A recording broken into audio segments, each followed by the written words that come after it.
कि अगर मैप के अंदर बताना भी चाहूं तो जैसे आप देख रहे हैं यहाँ पे है ना, तो इस तरफ देखिए पहले तो अफगानिस्तान टचिंग में रहेगा। जैसे अगर आपको आज की डेट के हिसाब से देखोगे तो पहले तो भारत और पाकिस्तान एक ही था, लेकिन आज की डेट के हिसाब से देखते तो पहले पाकिस्तान आ जाएगा, आगे अफगानिस्तान आ जाएगा, उसके आगे जो है वो ईरान वाला फारस वाला एरिया आ जाता है। ठीक है दोस्तों, ये आपको पहले क्लियर होना चाहिए कि आप जो है पूरे माइंड में मैप क्लियर करके चलिए। और अब ये क्या बोल रहे हैं, बिल्कुल अभी आप क्लास में रहिए और जितने भी यहाँ पे अपनी क्वेरीज पूछ रहे हैं अब है, और बाकी के लोग जो है बुक्स पे गाइड करेंगे, मैं वीडियो के अंदर मैं आपसे बात करूंगा। अभी मत कीजिए, अभी जो है जरूरी क्वेश्चन बच्चों को मिलते नहीं है फिर दिक्कत हो जाती है। तो अभी के लिए मैं आप लोगों को बहुत प्यार से बोल रहा हूं कि आज तो मजा आने वाला है, आज आपके रोंगटे खड़े होंगे, आपको खून भी आएगा और मजा भी आएगा। इसलिए जो है आलतू फालतू मैटर बंद करके अभी पढ़ाई पे ध्यान दीजिए, जो अननेसेसरी नहीं है। एक सेकंड दीजिए बस मुझको फिर, ठीक है, इनको समझ नहीं आता है तो उसके बाद मैं फिर क्या बीच में किसी को मुझे करना है तो फिर दिमाग की हो जाती है। एक सेकंड दीजिए बस, और यहाँ पे लो जी हो गया, अब बैठिए आराम से। चलो स्टैंडिंग करता है जब कोई बड़ी दिक्कत हो जाती है तो मेन कमेंट्स समझ में आते हैं। अब आप देखिए जब मैं ईरान अफगान की पूरी कहानी को बताऊंगा, लेकिन आप देखिए अगर कोई पहला इन्वेडर भारत के अंदर पूछ लिया आपसे तो आप देखिए सिकंदर जो है पोरस के साथ शुरू हुआ है और वो लगभग भारत की बाउंड्री को टच कर ही गया था। आज की डेट में आप देखेंगे और बाद में जो पोरस को हरा जाता है, लेकिन आगे नहीं पाता है जनरल की वजह से। तो अगर पहला इन्वेडर की बात करें बाहर से आ रहा कोई इन्वेडर तो वो हम सिकंदर को मानते हैं यूजुअली, है ना, अलेक्जेंडर जैसे सिकंदर को कहते हैं। इसके अलावा अगर हम मुस्लिम इन्वेडर की बात करें, अब देखिए जो अरब कंट्री है और पूरे पश्चिम सारा सारा दिखते हैं तो मुस्लिम राज्य लगभग स्थापित होता है ना। अब वहां पे जो है पहला वहां के मुस्लिम इन्वेडर आएंगे तो वो जो है क्योंकि कोई रीजन रहेगा, एक्सपेक्ट करेंगे बहुत सारा आएंगे है ना, लेकिन कुछ भाइयों को चीजें वो अंदर आते हैं। और ये जो इन्वेडर है इनमें सबसे पहला इन्वेडर को पूछ लिया जाए कि भारत के अंदर जिसने कदम रखे थे तो वो है आपका मोहम्मद बिन कासिम, लगभग टाइम जो 712 AD का है। इनकी कहानी बताऊंगा, अभी तो आपको सिर्फ समझना है, ठीक है।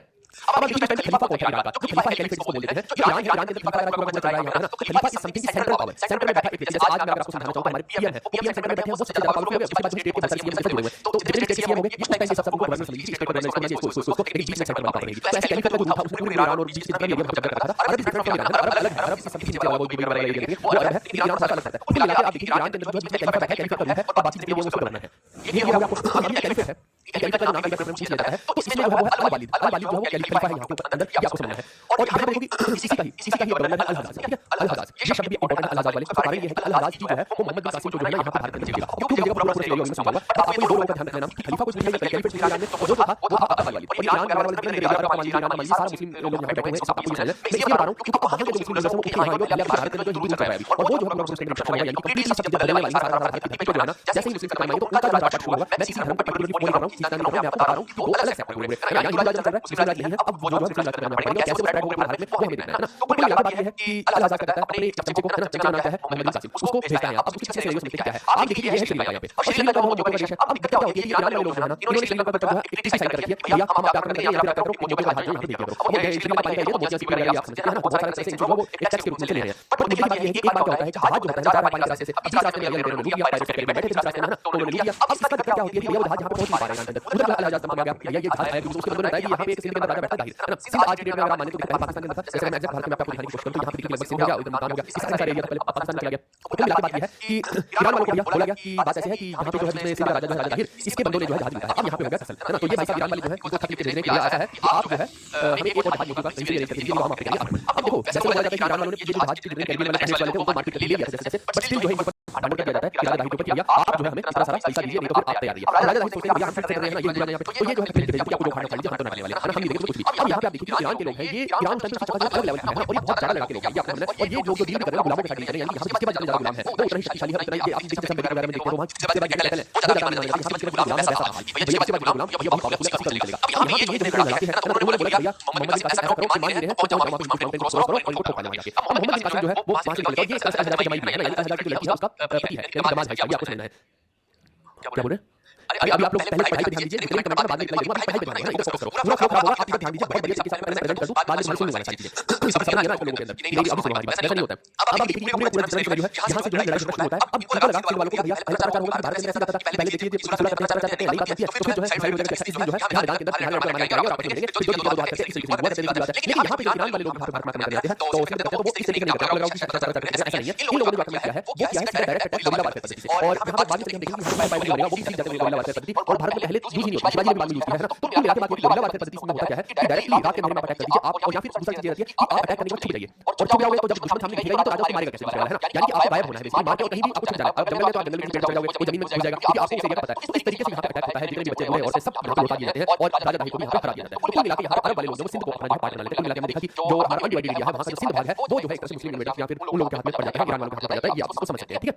अब कुल मिला के आप देखो कि अगर कुछ पूछ लेगा पहले मिनट तो आप बता सकते हैं, फिर हो गया राजा पिता ही मारा जा चुका है। अब इसकी होती है 2 बेटियां, अब वो जो 2 बेटियां हैं उनको लेके जाया जाता है अल हज्जाज के सामने, है ना। अब आप देखिए यहाँ से सिर्फ ऐसा नहीं था कि पूरे एरिया से सिर्फ और सिर्फ पैसे लेके गए होंगे, पैसे के साथ-साथ यहाँ से बहुत सारे गुलाम, बहुत सारी औरतें भी जाएगी और ये रूल था, है ना। यहाँ से जाएंगी और औरतों को भी आप हाली छोड़ दीजिए, टके-टके औरतों को बेचते थे, है ना। टका उसका ठीक मान लीजिए बहुत कम रेट में देखिए और औरतें बिकी वहाँ से, सेक्स स्लेव बनाया जा रहा है वहाँ पे। तो हम जब बाद में आगे बढ़ के देखेंगे, आगे जाके हम सिर्फ एम्पायर के बारे में देखेंगे, तो हम देखेंगे कि वो लोग छुड़वा रहे हैं औरतों को, है ना। और उनका हमारी देश के लोग जो है उनको एक्सेप्ट नहीं कर रहे हैं कि नहीं ये तो मैली हो गई है, रामटेक मैली हो गई, तो भगाओ यहाँ से। तो बहुत सारे अलग-अलग खेल आपको देखने को मिलेंगे। लेकिन बात ये है यहाँ पे कि जहाँ से बहुत सारे विमेन ट्रैफिकिंग हुई, है ना, और ह्यूमन ट्रैफिकिंग हुई, ये आप कह सकते हैं, और बहुत सारे लोग उसका स्लेव बने ये, ठीक है। अब यहाँ पे देखो कि 2 बेटियों ने जाहिर की थी, मतलब अल हज्जाज के सामने लेके जाएगा, तो वहाँ पे अल हज्जाज ने पूछा तुम्हारे साथ कैसा बिहेव किया जाए बताओ, हैं। तो वो बोलती है कैसा एक बालिग को अपने बच्चों से बालिग का मतलब पेरेंट्स, है ना। तो ये तो अल हज्जाज को लगा कि यार मैं इनको क्या मारूंगा, है ना, लड़कियां हैं, तो ऐसा करता हूँ कि इनको बच्चों की तरह रख देता हूँ, उनको बच्चों की तरह रख देता है। अब होता क्या है, उनको अपनी बेटी की तरह ट्रीट कर रहा है ना। और इधर जो है उन दोनों की खुली बनी हुई है इसके लिए, मोहम्मद बिन कासिम के लिए। तो वो दोनों जो धीरे-धीरे जो है अल हज्जाज के माइंड में घुसाती रहती है कि भैया ये तो ऐसा है कि हमारे बाप को मार दिया, ये तुम्हारे को मार देगा, तुम्हारी बेटी को भी करेगा, ये करेगा, ऐसे करके उसके दिमाग में घुसाती रहती है। अब होता क्या है कि एक दिन ये सब पता जाता है और हो सकता है कुछ तसल्ली हो रही हो इसकी अपने दामाद से, है ना, वो नहीं सुन रहा जैसा भी है, पर एक दिन सब पता जाता है भाई साहब, है ना। और ये बोलता है कि ऐसा कर भाई कासिम को, मोहम्मद बिन कासिम को बोला ऐसा कर, एक ऊँट मंगवा, और ऊँट मंगवा के है उसको मार के उसकी पूरी खाल जो है ना वो करवाई जाती है। हमारा कुछ इस तरीके से जाता है उनको कि अंदर सारा मटेरियल भाग जाएगा, बाहर का उनको ऐसे मैसेज मिलेगा, है ना। अब आप देखो कि यहाँ से कासिम को अंदाजा हो गया कि अब वो लेने वाला है ना। तो कासिम को जो है आदेश दे देता है अल हज्जाज कि भैया इसको जो है ऊँट की खाल में भर दिया जाए और सारा बहुत सारा भर के और उसको जो है ऊँट की खाल को सील दिया जाता है और बस इस तरीके से जो है उसको मार दिया जाता है मिला के। तो मोहम्मद बिन कासिम का यहाँ पे अंत हो जाता है, ये हमें समझना है। तो ये पूरी कहानी जो है इसके बारे में हमें पता कहाँ चलता है, ये सिंध कॉन्क्वेस्ट की या सिंध अटैक की जो है पूरी कहानी है ना। तो ये सिंध अटैक की कहानी जो है ये हमें चचनामा से पता लगती है। अब चचनामा का देखिए बात ये है कि ये राइटर का भला था कि किताब लिख के और अपना नाम पढ़ना लिखना भूल गया, इसको पता नहीं लगा कि अपना नाम लिखना था, किताब लिखता रहा, आखिर के पेज तक पहुंचने लग गया, किताब का नाम लिखना लिख दिया, चचनामा लिखना, अपना नाम लिखना भूल गया, मैं कौन हूं। अब ये पता ही नहीं था कि किसी किताब में, एनीवेज उसको बाद में ट्रांसलेशन का काम जो है इसको किसी अली बकर की अली बाबर कुछ लोग बोल देते हैं। अब जो भी है ये अली की अली बकर की अली बाबर की जो भी है ये आप ध्यान रखिए, अगर कोई पूछ ले कि चचनामा को ट्रांसलेट किसने किया, फिर राइटर का नाम बोले तो किसी व्यक्ति का नाम आएगा और कोई व्यक्ति का हमें इतिहास के अंदर जिक्र नहीं होता है। तो ये आपने देखा पूरा मोहम्मद बिन कासिम का सिंध कॉन्क्वेस्ट, ये आप देख रहे हैं थोड़ा सा, है ना, ये बातचीत चल रही है पूरी और इन्होंने अपने पूरा सिंध को कर दिया था, यानी ये यहाँ से गए नहीं थे, सिंध जो है ईरानियों के अंदर ही काम होता था यहाँ पे, ठीक है दोस्तों। ये होगा पूरा।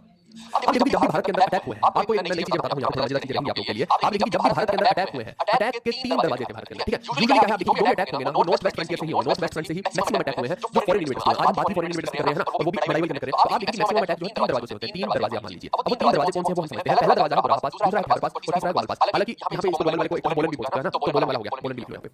अब बोलन की बात तो हम बाद में करेंगे, अंग्रेजों के टाइम में करेंगे, अभी बोलन का कोई हमें कुछ नहीं है। खैबर पास से जो है आप देखिए कि बहुत सारे लोग यहाँ पे इन्वेडर्स आएंगे, जैसे कोई घोरी है, घोरी अगर पंजाब पे अटैक करेगा तो वो घोरी जो है खैबर पास से करेगा। अगर मैं खैबर पास से जिक्र करता हूं तो आप समझ जाएंगे ये भारत का पूरा और इस तरफ ये कौन सा एरिया पड़ रहा है, अफगानिस्तान का एरिया पड़ रहा है, ठीक है। आज की डेट में अगर आप पाएंगे तो अफगानिस्तान का एरिया है और यहाँ पे सारे पास में देखने को मिलते हैं। और अगर मैं बोलन पास की बात करता हूं तो ये आप देखिए यहाँ पे जो मैं सिंध की बात कर रहा था ना, इस तरफ से सिंध बैठता है, तो सिंध के अंदर जो है वहाँ पे बोलन पास है, ठीक है। ये आपको समझ में आ गया कंसेप्ट, ये 3-4 दरवाजे हैं जहाँ से जो है इन्वेडर्स आएंगे और इस तरफ पूरा आप समझिए कि जो है पूरे बैठे कौन है, मुस्लिम राज बैठा है, जितनी मुस्लिम कंट्रीज है वो यहाँ पूरा कैलिफेट रूल चल रहा है और वो लोग जो है यहाँ से इस तरफ भारत के आक्रमण करेंगे ताकि यहाँ से बहुत सारी संपत्ति ले सके। लेकिन आप देखो मैं एक और चीज आपको समझाता हूँ यहाँ पे। एक्चुअली में क्या होता था कि आप समझो कि जैसे ईरानी है, मान लो यहाँ ईरान है और बाकी जो अरब कंट्रीज है, अब होता क्या है कि यहाँ पे मान लो ईरान में बैठा व्यक्ति है, मान लो इधर आना चाहता है, इधर एक्सपेंशन करना चाह रहा है, इधर वाला व्यक्ति उधर एक्सपेंशन करना चाह रहा है, तो ये जो है ना इनके पास कोई ऑप्शन नहीं बचता था। इनको था कि बहुत सारी संपत्ति कहीं से मिल जाए, तो जो हम लुटेरे जिनको बोलते हैं ना, जो भारत में इन्वेड करते थे और बहुत सारी संपत्ति ले जाते थे अपने साथ, तो वो आप समझिए कि भारत में आते थे, यहाँ से बहुत सारी संपत्ति अपने साथ ले जाते थे और फिर मान लो कि इसको जो है इधर एक्सपेंशन करनी है तो ये जो है इधर ऊपर अटैक करता था, एक्सपेंशन करता था। ऐसी गर्मी का पूरा खेल, लेकिन मिला के बात ये कि इस तरीके से करता रहता था। ऐसे कोई अफगानिस्तान लगा के इधर आके लूटपाट से पैसे कमा जाएगा और वो पैसे जो सेना बनाएगा उसको उधर अटैक करेगा। यानी कुल मिलाकर हर गेम यही है कि आपको अपने एम्पायर को एक्सपेंशन देनी है, चाहे तो आप एम्पायर को इस तरफ एक्सपेंशन दे लो चाहे उस तरफ। अब क्योंकि इस तरफ पूरा कल्चरल डिफरेंस था बहुत बड़ा, तो ये लोग उस तरफ जो है एक्सपेंशन करने के लिए ज्यादा अपराध थे, है ना। या फिर आप समझिए कि अब मान लो तुम आईएएस ऑफिसर बनना चाहते हो, तुम नहीं चाहोगे कि अपने शहर में आईएएस ऑफिसर बनना, है ना, वहां पे तुम्हारी इज्जत ज्यादा बढ़ेगी, ऐसा समझते हैं ना। तो ये लोग जो है अपने ही कल्चर के अंदर एक्सपेंशन चाहते थे, तो मैक्सिमम को उधर देखने मिलेगा। धीरे धीरे जब समय बदलेगा तो हम पाएंगे कि सिर्फ जो लोग उधर से इधर लुटेरे का रूप नहीं, वो यहाँ राज भी करेंगे। अब देखो यही फर्क होता है। आप देखो कि अभी मैं सिर्फ लुटेरों की बात कर रहा हूं आपके साथ, लेकिन राज करने वाले लोग कौन से आएंगे। अब देखो जैसे दुरानी बाई वाले हो गए, है ना, अब्दाली हो गए, वो यहाँ पे एक तरह से लूटपाट कर रहे हैं। हालांकि वो समझता रहा, भारत के बहुत सारे बड़े भागों को लूटपाट समझता रहा, लेकिन मैक्सिमम अगर देखा जाए तो लूटपाट करने आए, तिमूर यहाँ पे लूटपाट करने आया, घोरी यहाँ पे मैक्सिमम आप देखेंगे तो लूटपाट का समझता ज्यादा रहा, गजनी का जो है लूटपाट समझता ज्यादा रहा। मतलब वो अपना राजपाट की जगह पे जहाँ से लूटपाट करने में ज्यादा बिलीव करते थे ताकि अपनी एक्सपेंशन उस तरफ कर पाए, यहाँ से लूटो और उस तरफ एक्सपेंड कर लो। कहानी कुछ इस तरीके से घूम रही है पूरी, है ना। लेकिन वहीं पे अगर मैं मुगल्स की बात करता हूँ, मुगल्स जो है यहाँ पे लूटपाट करने नहीं आए थे, मुगल्स ने यहीं पे रहा, यहीं पे राज किया भारत के अंदर और यहीं पे अपना पूरी एक्सपेंशन की, टेरिटोरियल एक्सपेंशन की और यहीं पे जो बहुत सारे मॉन्यूमेंट्स बनाए भारत का ही अलग अनोखा जो उन्होंने इतिहास रचा था और उसका फायदा भी मिला। लेकिन आप देखिए जब हम देख रहे हैं यहाँ पे ऑलरेडी आपको वैसे तो यहाँ पे आप सोच रहे हो कि जो अल हज्जाज है उसने जो है आगे क्यों एक्सपेंशन की, है ना। ये भी ध्यान में रखिए, ये भी मैं आपको क्लियर कर देता हूँ थोड़ा सा कि अल हज्जाज जो है जब भारत के अंदर सीधा अटैक कर ही चुका है तो आगे तो भारत पे अटैक कर सकता है, तो आगे क्यों नहीं किया उसका कारण मैं बताता हूँ। यहाँ पे एक्चुअली मुझे प्रतिहार रूलर्स थे, प्रतिहार रूलर ऑलरेडी मैं आपको पढ़ा चुका हूं ना मेरे अंदर, तो मैं कह रहा हूँ एशियन के अंदर कवर कर दिया था। तो प्रतिहार रूलर जो है वो बहुत स्ट्रांग है ना, मुझे प्रतिहार के बारे में जानते हैं, तो वो लोगों ने बहुत ज्यादा उनको पता है भैया इधर घुसेंगे तो ये यहाँ से बहुत मार्केट करेंगे मतलब, इसलिए जो है उन्होंने ध्यान यहाँ पे लाजमी नहीं समझा, आप ये समझिए ना, यानी उनको रोकने की बहुत स्ट्रांग पावर यहाँ पे बैठी। धीरे धीरे क्या है कि यहाँ पे नाश हो रहा है पूरे डायनेस्टीज का, तो छोटी छोटी डायनेस्टीज में क्या क्योंकि सेंट्रल पावर इंडिया की वीक हो रही है। अब जब सेंट्रल पावर वीक होगी तो बाहर के लोग जो है फायदा उठाएंगे, है ना। तो यहाँ पे कोई राजपाट में बैठा उधर कोई ऐसा राजपाट में बैठे, सेंट्रल पावर ही स्ट्रांग नहीं है ना, तो फिर जो है बाद में लोग जो फायदा उठाएंगे। तो ये जो गजनी की बात कर रहा हूँ, गजनी को पड़ेंगे तो गजनी जो है इसी बात का फायदा उठाएगा और यहाँ पे स्ट्रांग कोई है नहीं है और वो आके यहाँ पे लूटपाट कर पाएगा। तो ये आपको मैंने एक कंसेप्ट और बता दिया है, चलिए आगे बढ़ते हैं। अब जो लोग हिंदी वाले हैं वो यहाँ पे हिंदी का लिखने में हिंदी का भी डाल दिया है, तो जितनी चीजें मैंने हिंदी में मेंशन कर दिया ताकि आप हिंदी में इसको पढ़ लें, ठीक है। चीजें वगैरह का भी बता दिया है। चलो अब जो मैं बताने वाला हूँ आप लोगों को, मैं बात करने वाला हूँ गजनी की, ठीक है। अब गजनी जो है गजनी का एम्पायर इस तरफ का समझ लीजिए, ये वाला पूरा एरिया है गजनी का एम्पायर है, ठीक है। यहाँ पे कौन था एक्चुअली, इसके जो पापा है वो कौन है, सुबुक्तगीन, ठीक है, सुबुक्तगीन। अब ये जो सुबुक्तगीन है यहाँ पे, ये राजा है यहाँ का गजनी का, और इसी का बेटा है ये जो महमूद, इसका बेटे का असली नाम है महमूद एक्चुअली में, क्योंकि गजनी में रह रहा है तो गजनी जगह है, गजनी एम्पायर इसको बोला जाता है, गजनी जगह है तो उसका क्योंकि वहाँ पे रह रहा है तो इसलिए इसको बोल दिया जाता है कि भैया ये क्या है, महमूद ऑफ गजनी, तो गजनी इसलिए इसको बोला गया है। ऐसा नहीं कि नाम गजनी था, वो जगह का नाम गजनी है, ऐसे आप देखेंगे तो घोरी था तो उसका असली नाम मोहम्मद इंसान था, लेकिन ये पूरा घोरी एम्पायर था इस तरफ, तो इस वजह से उसको घोरी बोल दिया जाता था, असली उसका नाम घोरी नहीं था। ये आपको ध्यान रखना है। लाजवाब है ना सब कुछ, धन्यवाद। जितने भी लोग परेशान हो जाएगा सोल्यूशन आपके लिए बता रहा हूं, सारा पढ़ लो, पढ़ाई पे ध्यान दो। अल हबीबी चल रहा है यहाँ पे, है ना, हबीबी कर रहे हैं ना, टेंशन मत लो। तो सुबुक्तगीन जो है वो इसको समझाता रहता था कि भाई ऐसे मत करो, वैसा मत करो, है ना, तुम थोड़ा समझदार बन जाओ, ये भाई धोखा लगा के तुम है कभी इधर कभी आगे बोल रहे हैं, चलो आज काम लगा देते, आज कुछ कर देते हैं, तो इस तरीके से भाई बिहेव करना थोड़ा सा। तो इसके पास समझाते रहते हैं, तो एक दिन क्या होता है कि इसको सारा बोलूं मैंने समझा लगा तुमने चक्कर लगा के यूं मार दिया है, आप समझाओ बता दूं, तो इतना में वो लड़ जाता है। अच्छा ये बोलते कोई बोलती नहीं बोला गया था, सच में बड़ा बड़ी रीजन कोई मतलब नहीं उस चीज से, क्या लेना देना है, उसका कौन था और क्या कर रहा था, कैसे मरा, बट बड़ा बड़ी रीजन सुबुक्तगीन का बेटा था महमूद, ये आपको ध्यान रखना है, ठीक है। तो इसका बेटा कौन हो गया, महमूद। अब ये जो महमूद साहब है जब ये गद्दी पे बैठ रहे हैं तो महमूद साहब क्या कोशिश करेंगे कि भैया एम्पायर बड़ा हो। अभी अपने मिनिस्टर से सलाह मशवरा करते हैं कि भैया क्या करूं, है ना, तो इसका पूरा फोकस क्या था कि भैया ईरान के ऊपर हमला किया जाए, उस तरफ है ना, ईरान के ऊपर हमला किया जाए, और ईरान की चकाचौंध इतनी है ना, खूब अमीर लोग हैं, बढ़िया बढ़िया अलग ही लेवल चल रहा है वहां पे, है ना, मुजाहिरे चल रहे हैं, खजूर खा रहे हैं वहां पे, है, और इतना बढ़िया इसको लगा वहां का एम्पायर, इसने बोला कि इन्हीं को हमला करके इनसे सब कुछ छीनना है, टैलेंटेड है, वैसे बता रहा हूं आपको, हमारे भारत में जो छवि दिखी है वो लिबेरी की दिखी है, लेकिन इसके खुद के एम्पायर में इसको बहुत टैलेंटेड आदमी बनाया है। अब ये भाई साहब का टैलेंट, ये बोल रहा मैं करियर में ईरान जाऊंगा। अब इसके मिनिस्टर को समझाते हैं अब मैं वहां जाएगा तो पिटाई करेंगे तेरी, पकड़ के तो बल्ले से पिटाई करेंगे तेरी, वहां जाएगा तू, है, उसके बाद पकड़ के दे थप्पड़ मारने का चला गया तूने, इससे अच्छा कुछ और प्लान बना, तो ये होता है ऐसे करेंगे, बोला कि भाई वो लड़ाई है, तुम्हारे लिए जाओगे तुम लोग लोगे तो फिर आएंगे तुम लिखने, तो तुम्हारे लिए तो बहुत मुश्किल हो जाएगा। अब सोच लो क्या करना है, अभी बेचारा डिप्रेशन में चल रहा है कि अब मैं क्या करूं। अब इसको बोलते हैं कि मिनिस्टर ऐसा करो तुम दूसरी तरफ एक्सपेंशन करो ना, तुम इधर जा रहे हो, इधर जा रहे हो भैया, तुम दूसरी तरफ जाओ, दूसरी तरफ बहुत कुछ जाना है, ये बोलते हैं कि आपको पता चल गया, हां अच्छा इसको छू दिया भैया, इधर नहीं जाऊंगा मैं इधर को जाऊंगा, ये राजस्थान गुजरात यहां पे अलग रूलर्स बैठे हुए हैं, पंजाब के चौहान बैठे हैं, लेला गुजरात मालवा पूरा क्या जो है डिस्ट्रिक्ट हो के छोटे-छोटे एम्पायर पे बन गए, इस तरफ मैक्सिमम अगर आप देखो तो राजपूत लोग बैठे हैं। अब ये भाई की आंखें चमक गई और वो इस तरफ आने की कोशिश करेगा, अब यहां पे आके बहुत सारी इन्वेजन करेगा। अब वो कौन-कौन सी इन्वेजन करेगा वो हम समझेंगे, लेकिन इसका मोटिव क्या था ये इन्वेजन करेगा कि यहां से बहुत सारा धन जो है अपने साथ लेके जाएगा और एक्सपेंशन करनी है उस तरफ, समझिए, उस तरफ इसको एम्पायर बढ़ाना है, इस तरफ नहीं बढ़ाना है, इसीलिए यहां पे इंटरेस्टेड नहीं है कि यहां पे अपना एम्पायर क्रिएट कर दिया जाए। तो आप समझना इसके खुद के शहर में जितने लोग हैं यानी खुद के इसके साम्राज्य में जितने लोग बहुत खुश थे, अमीर थे, बहुत उन्होंने तारीफ की है इसकी, तो उसके बारे में आपको इसकी किताबें पढ़नी पड़ेगी तब आपको समझ में आएगा। लेकिन वहां का ये हीरो है और यहां का विलेन, भारत के हिसाब से विलेन है क्योंकि यहां पर लूट पाट करके गया है, लेकिन उन लोगों का ये हीरो है एक तरह से। ऐसे ही है भाई, है ना, टेररिस्ट की डेफिनेशन में कोई ऐसी हीरो की डेफिनेशन है, ऐसी विलेन की डेफिनेशन में कोई किसी के लिए कोई विलेन है तो उसी के लिए हीरो हो जाता है, ऐसा वैसा वैसा। तो ये जो है ये बहुत कंट्रोवर्शियल मुद्दा रहता है। अब देखो गजनी जो है इसने जो है अपना एम्पायर इस तरीके का बना लिया था फाइनली शुरुआत से अंत तक, जो इसका पीक है, इसका पीक मैं लिख देता हूं यहां पे, है ना, कि जो इसका एम्पायर का पीक है वो क्या है वो आपको मैं बता रहा हूं कि किस तरीके का इसका पीक एम्पायर का। ये देख रहे हो आप कि ये पूरा जो है इसने गजनी एम्पायर बना दिया, ये देखो ये इतना बड़ा एम्पायर। अगर आप ध्यान से देखें तो यहां पे भारत के अंदर से ये लाहौर का बड़ा बड़ा एरिया जो है ये अपने अंदर मिला के चाहता है, यानी कि बड़ा बड़ा एरिया उस तरफ है। और दूसरा मैं रेट्स की बात बता देता हूं, आप देखिए कि जो मेजर मेजर रेट्स नहीं है वो यहां से आप देखिए कि मथुरा में, कन्नौज में और सोमनाथ में, ये आप देखिए मैक्सिमम इसके मेजर रेट्स है। और पंजाब को तो मिला ही हुआ है, अभी भी पंजाब को काबुल को, है ना, कुल मिला के यानी कि यहां पे करने के बाद उस तरफ भी इधर बुखारा आलू बुखारा ये बल्कि बुखारा बहुत फेमस जगह थी और उसके गाने भी कई बुलते हैं ना, तो छोड़िए सब उसमें नहीं घुसते, पर ये इसकी इंपॉर्टेंट रेट्स है और यहां से बात इस तरफ बिजनेस में असली में तो इतना सही था, लेकिन बाद में एक्सपेंड करते इसने बड़ा बड़ा एम्पायर कर दिया। तो ऑब्वियसली बात है उन लोगों के लिए हीरो ही नहीं बनेगा ना। अगर आज आप चंद्रगुप्त की बात करते हो इतना बड़ा साम्राज्य घुस करके बना दिया, सेल्यूकस को हरा दिया, सेल्यूकस की टीम जो है वो चंद्रगुप्त को हीरो नहीं मानेगी, समझ रहे हो, वैसा ही है कुछ। भारत के लोग इसको विलेन मानते हैं, लेकिन ये जो गजनी के लोग हैं वो इसको बहुत शानदार विलेन मानते हैं। बस गलती से कोई इतना टैलेंटेड था लेकिन ये अपने सक्सेस से टैलेंटेड नहीं पाया, यानी उनको अपलिफ्ट नहीं कर पाया। अगर ये अपने सक्सेस को भी अपलिफ्ट कर देता तो डेफिनेटली यहां पे गजनी एम्पायर बहुत लंबे समय तक चलता, लेकिन इसके मरने के बाद गजनी एम्पायर एकदम से टूट गया था। और फिर जो हम आपको घुरी खाएंगे तो जैसे हम बोलते हैं ना भारत में अच्छा बुद्ध आ गया, राष्ट्र आ गया, ऐसे हम बोलते हैं, वैसे आप देखिए यहां पे जो है अब्बाजाबाद में कौन करेंगे, घुरी करेंगे, घुरी वही मोहम्मद घुरी वाले। कहानी समझ आ रही है, एकदम मजे ले लो तुम। तुम लुत्फ उठा रहे हैं बच्चे, फुल एंजॉय कर रहे हैं, ठीक है भाई, तुम्हारा एंजॉय करना होता है, समझ में आना चाहिए तभी मजा आएगा, नहीं तो मजे की बात ही नहीं है उसके अंदर, ठीक है भाई। तो ये भारत का गजनी एम्पायर या ध्यान रखना आगे। अब देखो महमूद और गजनी जो है इसका जो रेंज चलता है, इसका पूरा पीरियड है जो ये समझते हैं कि कब से कब तक है, मतलब चीज करता हूं भाई का एक सेकंड रुकिए तो आपको ज्यादा अच्छे से समझ में आएगी चीजें। अब इसका पीरियड लिखिए कब से कब तक है, 998 से 1030 के अराउंड अराउंड जो है इसका पीरियड है। और अगर मैं भारत के अंदर इसके इन्वेजन की बात करता हूं तो सबसे पहले इन्वेजन जो है 1000 करेगा और आखिरी में जो है 1027 के अराउंड करेगा। यहां बहुत इंटरेस्ट क्रिएट होगा, मजा आने वाला है यहां पे, है ना, इसको बहुत अच्छे से कह के लेंगे, अभी देखते जाइए। अब इसमें जो है भारत के ऊपर ये 17 है, कुछ लोगों को ये लगता है कि जो 17 है ये घोड़ी के टाइम के है, ये घोड़ी के टाइम के नहीं है भाई साहब, ये जो है इसी बड़े के टाइम के है। क्या नाम है इसका, गजनी, है ना, महमूद, ठीक है। अब यहां पे देखो आया सबसे पहले अटैक किया 1000 के अंदर पंजाब के अंदर अटैक किया, ठीक है, और 1005 के अंदर जो भटिया अटैक है, ये आपको याद होनी चाहिए सीक्वेंस पूरी ये कुछ भी पूछ लेते हैं, है ना, और जो मैंने बुक में मैंने इनके बारे में और डिटेल्स दिए बहुत सारी, है ना। और इसके टाइम में भारत के पाला रूलर्स भी हुए हैं, मैंने आपको ये बताया था, आप पुराना हिस्ट्री वाला देखना कि भैया पाला के टाइम में जो है वो कुछ खास कर नहीं पाए थे ना, वो मैंने आपको समझा दिया था और इसने हरा दिया था, वो तो छोड़ के आ गया था ना, जल्दी छोड़ के आ गया था, वो सारा मैंने कहानी आपको बताई थी, याद कीजिए, नहीं याद है तो किसी का इसलिए। बट एनीवेज इसलिए बोलता हूं कि एक चीज पढ़ेंगे तो पता होगा कि कौन सी चीज को कैसे कनेक्ट करना है ना। तो मैं तो सब कुछ करवा रहा हूं, वहां कनेक्शन आपके बिल्ड करता जाऊंगा, कनेक्ट करता सारे रोड्स। अब देखिए 1006 में यहां पे अटैक कर मिला के देखो तो पंजाब के एरिया में अटैक कर, अगर मैं थोड़ा सा दिखाऊं तो वापस देखिए, ये देखो ये पंजाब का एरिया है, यहां पे अटैक कर रहे हैं, आगे नहीं आने वाले, यहां पे अटैक कर रहे हैं, ठीक है दोस्तों। अब इसके बाद देखिए नेक्स्ट आता है आपका मथुरा का अटैक 1018 में, कहां है मथुरा गिरा, तो मथुरा के ऊपर जब अटैक करेगा ना यूपी वाले एरिया में जब अटैक कर रहा है तो आप देखिए 1018 में है यहां पे। उसके बाद कन्नौज और सोमनाथ का भी मैं पूरी कहानी बताऊंगा, मजा आएगा सुन के, है ना। तो सोमनाथ पे जो कर रहा है 1025 में ये इंपॉर्टेंट है, मथुरा का भी इंपॉर्टेंट है, और 1027 में जो जाट कम्युनिटी के साथ इसके भिड़ंत होती है, ठीक है। अब ये सब मैं बताऊंगा, जाट कम्युनिटी के लिए फोकस कर लीजिए, सारा कहानी बताता हूं आपको, देखिए क्या होता है इसके अंदर। लेकिन मैंने हिंदी में ये सारे बैटल्स के बारे में बता रहा हूं आपको, पहले ये दिखा दूं एक बार, ये रहा, ये हिंदी में सारी चीजें हैं, अब मैं कहानी आपको सुनाऊंगा, चलो। पहले इसको बता देता हूं यहाँ पे ये भारत लोक सभा का हो गया। हाँ, मैंने पाला की जो बात की थी, देखो 1001 में जो पंजाब के बैठा था उस साइड में जो पाला की जयपाल जो कि इससे हार गया था ना, जयपाल का नाम याद रखना पेपर में पूछा जा सकता है कौन था पाला है ना, और हार गया था, उसके बाद भाग गया था वहां से, तीसरा लड़का बैठा था, उसने कोशिश भी की पूरे एम्पायर को बचाने की, नहीं बचा पाया। एनीवे इसमें नहीं से और 1005 का हो गया। हां, ये 1006 सुल्तान के अटैक में लेकिन Ghazni defeated Anandpal son of Jaipal, जो आनंदपाल था ये था जयपाल का बेटा, इसने कोशिश भी की एम्पायर को बचाने की, बहुत कोशिश की लेकिन नहीं कर पाया। ये भी आप ध्यान रखिएगा, ये दो तीन एक्स्ट्रा इन्फॉर्मेशन यहाँ पे जो पेपर के कौन से कहानी को मैं बताऊंगा आपको। और यहाँ पे ये हो गया, ठीक है। और हां, कन्नौज के अटैक, कन्नौज के अटैक करता है उस टाइम पे वहां का रूलर राज्यपाल है, ये भी आप ध्यान रखिएगा, ठीक है, बात याद से याद कर लेना। ये हो गया, इसके अलावा ठीक है, अब मैं आपको पूरी कहानी सुनाता हूं, इसकी आपको मजा आएगा उसके अंदर। देखो कॉन्टेक्स्ट तो मैं आपको क्लियर कर चुका हूं, ऐसे अटैक भारत पे क्योंकि इसकी एक्सपेंशन उस तरफ करनी है, पूरे ईरान वाली करनी है और यहां से धन लूट के वहां पे यूज करना है। ऐसा नहीं कि अपनी किंगडम को फ्लेक्स करना है, यहां से धन लेना है, ऐसा चाहिए और वहां पे एक्सपेंड करना है। अब देखो यहां पे जमीन लूटपाट करता रहा, पंजाब वाले मेहमान कुछ ना कुछ लूट के लेके जाता रहा, स्लेव्स को लूट के लेके जाता रहा और अपना जो सोल्जर्स है वो क्या होता है, मर्सिनरी वो सोल्जर होता है, पैसे के लिए लड़ाई करता है ना, तो इसके लिए बहुत सारे सोल्जर्स पैसे के लिए लड़ाई कर रहे थे। अब जब भारत पे अटैक कर रहा है तो यहां पर बहुत सारा इसको सलाहकार को कहते हैं कि आप ऐसा करो, अभी अपने हाथ में कोई अच्छा खासा लग नहीं रहा है, हम क्या करते हैं, मंदिरों पे अटैक करते हैं। तो पहले इसने किया जा रहा था मथुरा पे अटैक, जब इसने मथुरा पे अटैक किया तो इसको भैया बहुत सारा सोना चांदी मिला तो खुश हो गई, इसका तो भैया दिल बाग-बाग हो गई कि अब मैं जो है बहुत बड़ा काम कर सकता हूँ, मंदिरों में भैया धनी है तो इसको खुशी हुई। अगली बार जो है इसके टारगेट इसको भैया शेर के मुंह खून लगे, शेर और मांगे ना, ये कैसे हो सकता है। तो इसने सोचा कि नहीं अभी तो मैं एक ही ढूंढता हूं, इसने अपने बंदों को बोला अब ऐसा करो तुम दो चार मंदिर ढूंढो है ना, एक के बाद एक जाऊंगा मैं यहां पे, तो जितना भी इनके पास धन है सब लेके आऊंगा। तो उसके बाद बात आ जाती है सोमनाथ की। अब आप देखो जब सोमनाथ जाता है अपनी पूरी सेना के साथ तो वहां पे जब बेहतर मंदिर है ना, जैसे भी देखते जो भी छोटा मंदिर, बट आप देखिए कि जब बंदा मेरा इसको बता रहा है कि भैया उसको शूटिंग हो हवा में झूल रहा है ना, अब हवा में झूलते शूटिंग को देखते हैं कि भाई साहब गजनी जो है पैंट की से निकल रही है, वाले पूछने की बात सुनो ये आवाज कहां से आ रही है, तो गजनी उसको घूर के देखते नीचे देखता है, ओह माय गॉड ये मैंने क्या कर दिया, डायरेक्ट पहन नहीं है। तो अब क्या हो सकता है, हो गया निकल गया है ना। तो अब ऐसे में क्या होता है, लूट लिया जाना, बिल्कुल बिल्कुल लूट लिया है ना।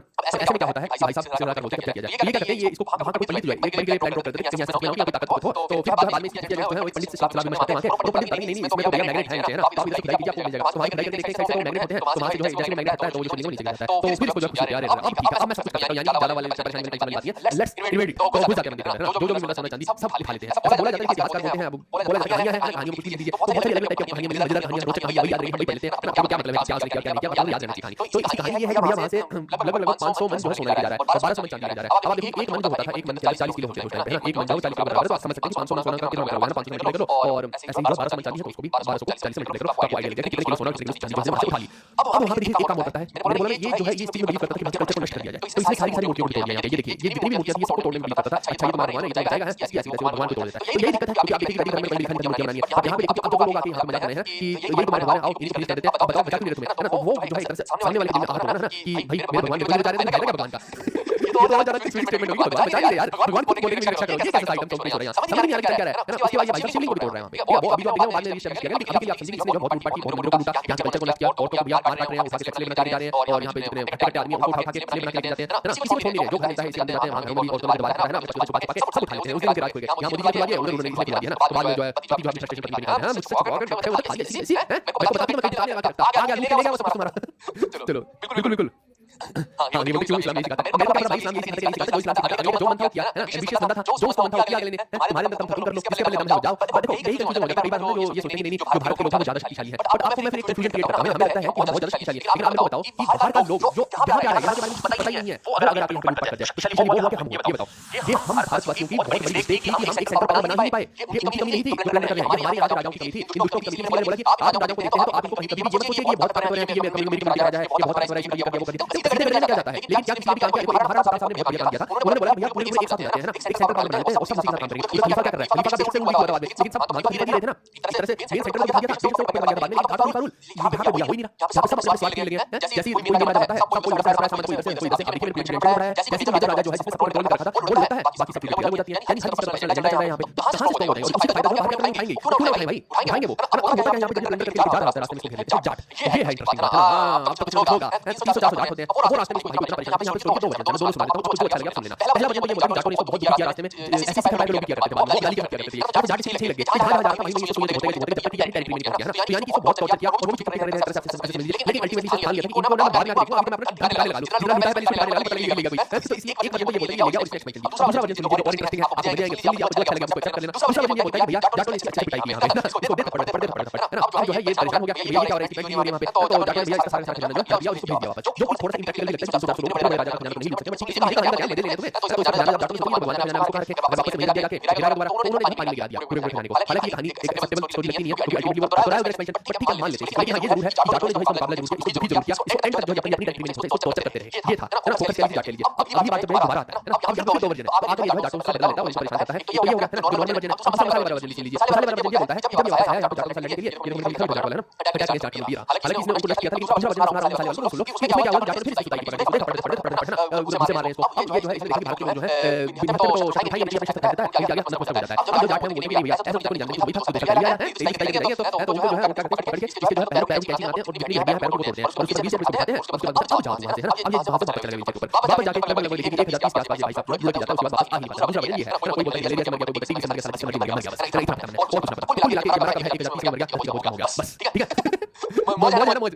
चलो क्या बोल रहे हैं अभी बाद में बात करेंगे, बाकी सब बातें बाद में करेंगे। पर एंजॉय हुआ ना तो इस तरीके से जो प्रोग्राम खेल चलता है गजनी का है ना। तो गजनी का मैंने साथ दिया आप लोगों को अभी आपको बताया कोई बोलता है कि मलेरिया से मर गया, कोई बोलता है टीबी से मर गया और कोई बोलता है कि जाटों ने इसको बहुत किया है ना, इसके हाथ पैर तोड़े थे इसलिए जो है वहां पे बुखार ही नहीं उतरा 3 साल और बुखार से इतना पेट थर्मोमीटर फट गया। जब इसको थर्मोमीटर लगाया तो थर्मोमीटर फट गया, लगाया तो और लगा देंगे इसके अंदर थर्मोमीटर है सारा इसको चेक कर ले, नहीं हो रहा चेक भाई फटे जा रहे थर्मोमीटर तो ये इसके बाद खुद ही फट गया। तो ये भाई आप याद रखना 30 का प्रोग्राम समझ में आया आपको? मजा है मजा नहीं बताओ मेरे को।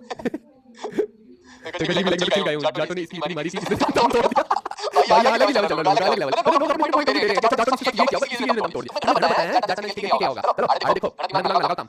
अब देखो इसके टाइम पे राइटर्स कौन वो हमें जानने हैं क्योंकि इनके बारे में पता आ जाते हैं क्वेश्चन। पहला राइटर का समझ अल बरूनी ने किताब लिखी, किताब उल हिंद, किताब उल हिंद। अब इसी किताब उल हिंद को हमने तो हिंदी से ट्रांसलेशन किया। एक्चुअली में ये जो फारसी में या पश्चिमी जो लिखा है तहकीक हिंद, ये अपनी लैंग्वेज में इसका असली नाम है तहकीक हिंद। तो दोनों में कोई आ जाए आप समझने ये जो है अरेबिक में लिखी है सामने आपकी अरबी भाषा में लिखी थी और ये गजनी के टाइम का ही है राइटर और इसने जो बहुत कुछ लिखा इसके बारे में। यहाँ से इसके बारे में इसी किताब में पता लगता है कि गजनी जब बिजली की तरफ था भारत को कोई उसके बनने वाला नहीं था, फिर दूसरी तरफ था ऐसे करके इसने जो पैर पैर इसने ऐसे कहानियां पूरी लिखी हुई है। एनीवे दूसरा जो मेन राइटर था फिरदौसी आता है। अब ये फिरदौसी के बारे में इसका इंपॉर्टेंट है कि इसने किताब लिखी शाहनामा, ठीक है ये आपको याद रहेगा मैं आपको याद भूलोगे नहीं। फिरदौसी ने शाहनामा लिख दिया और इसका फुल नेम था अब्दुल कासिम फिरदौसी तुसी है उसी मतलब तुम पंजाबी से लिख रहे हैं कि तुसी जा रहे हो जी वाह बोलता कि पता नहीं मैं जा रहा हूं गजनी में लग रहा है मेरा काम तो उसी से याद रखना फुल नेम है। इसके बाद मोहम्मद इब्न कुतबी, इसको वैसे आप कुतबी से भी याद रखो आखिरी के कुतबी से, ठीक है।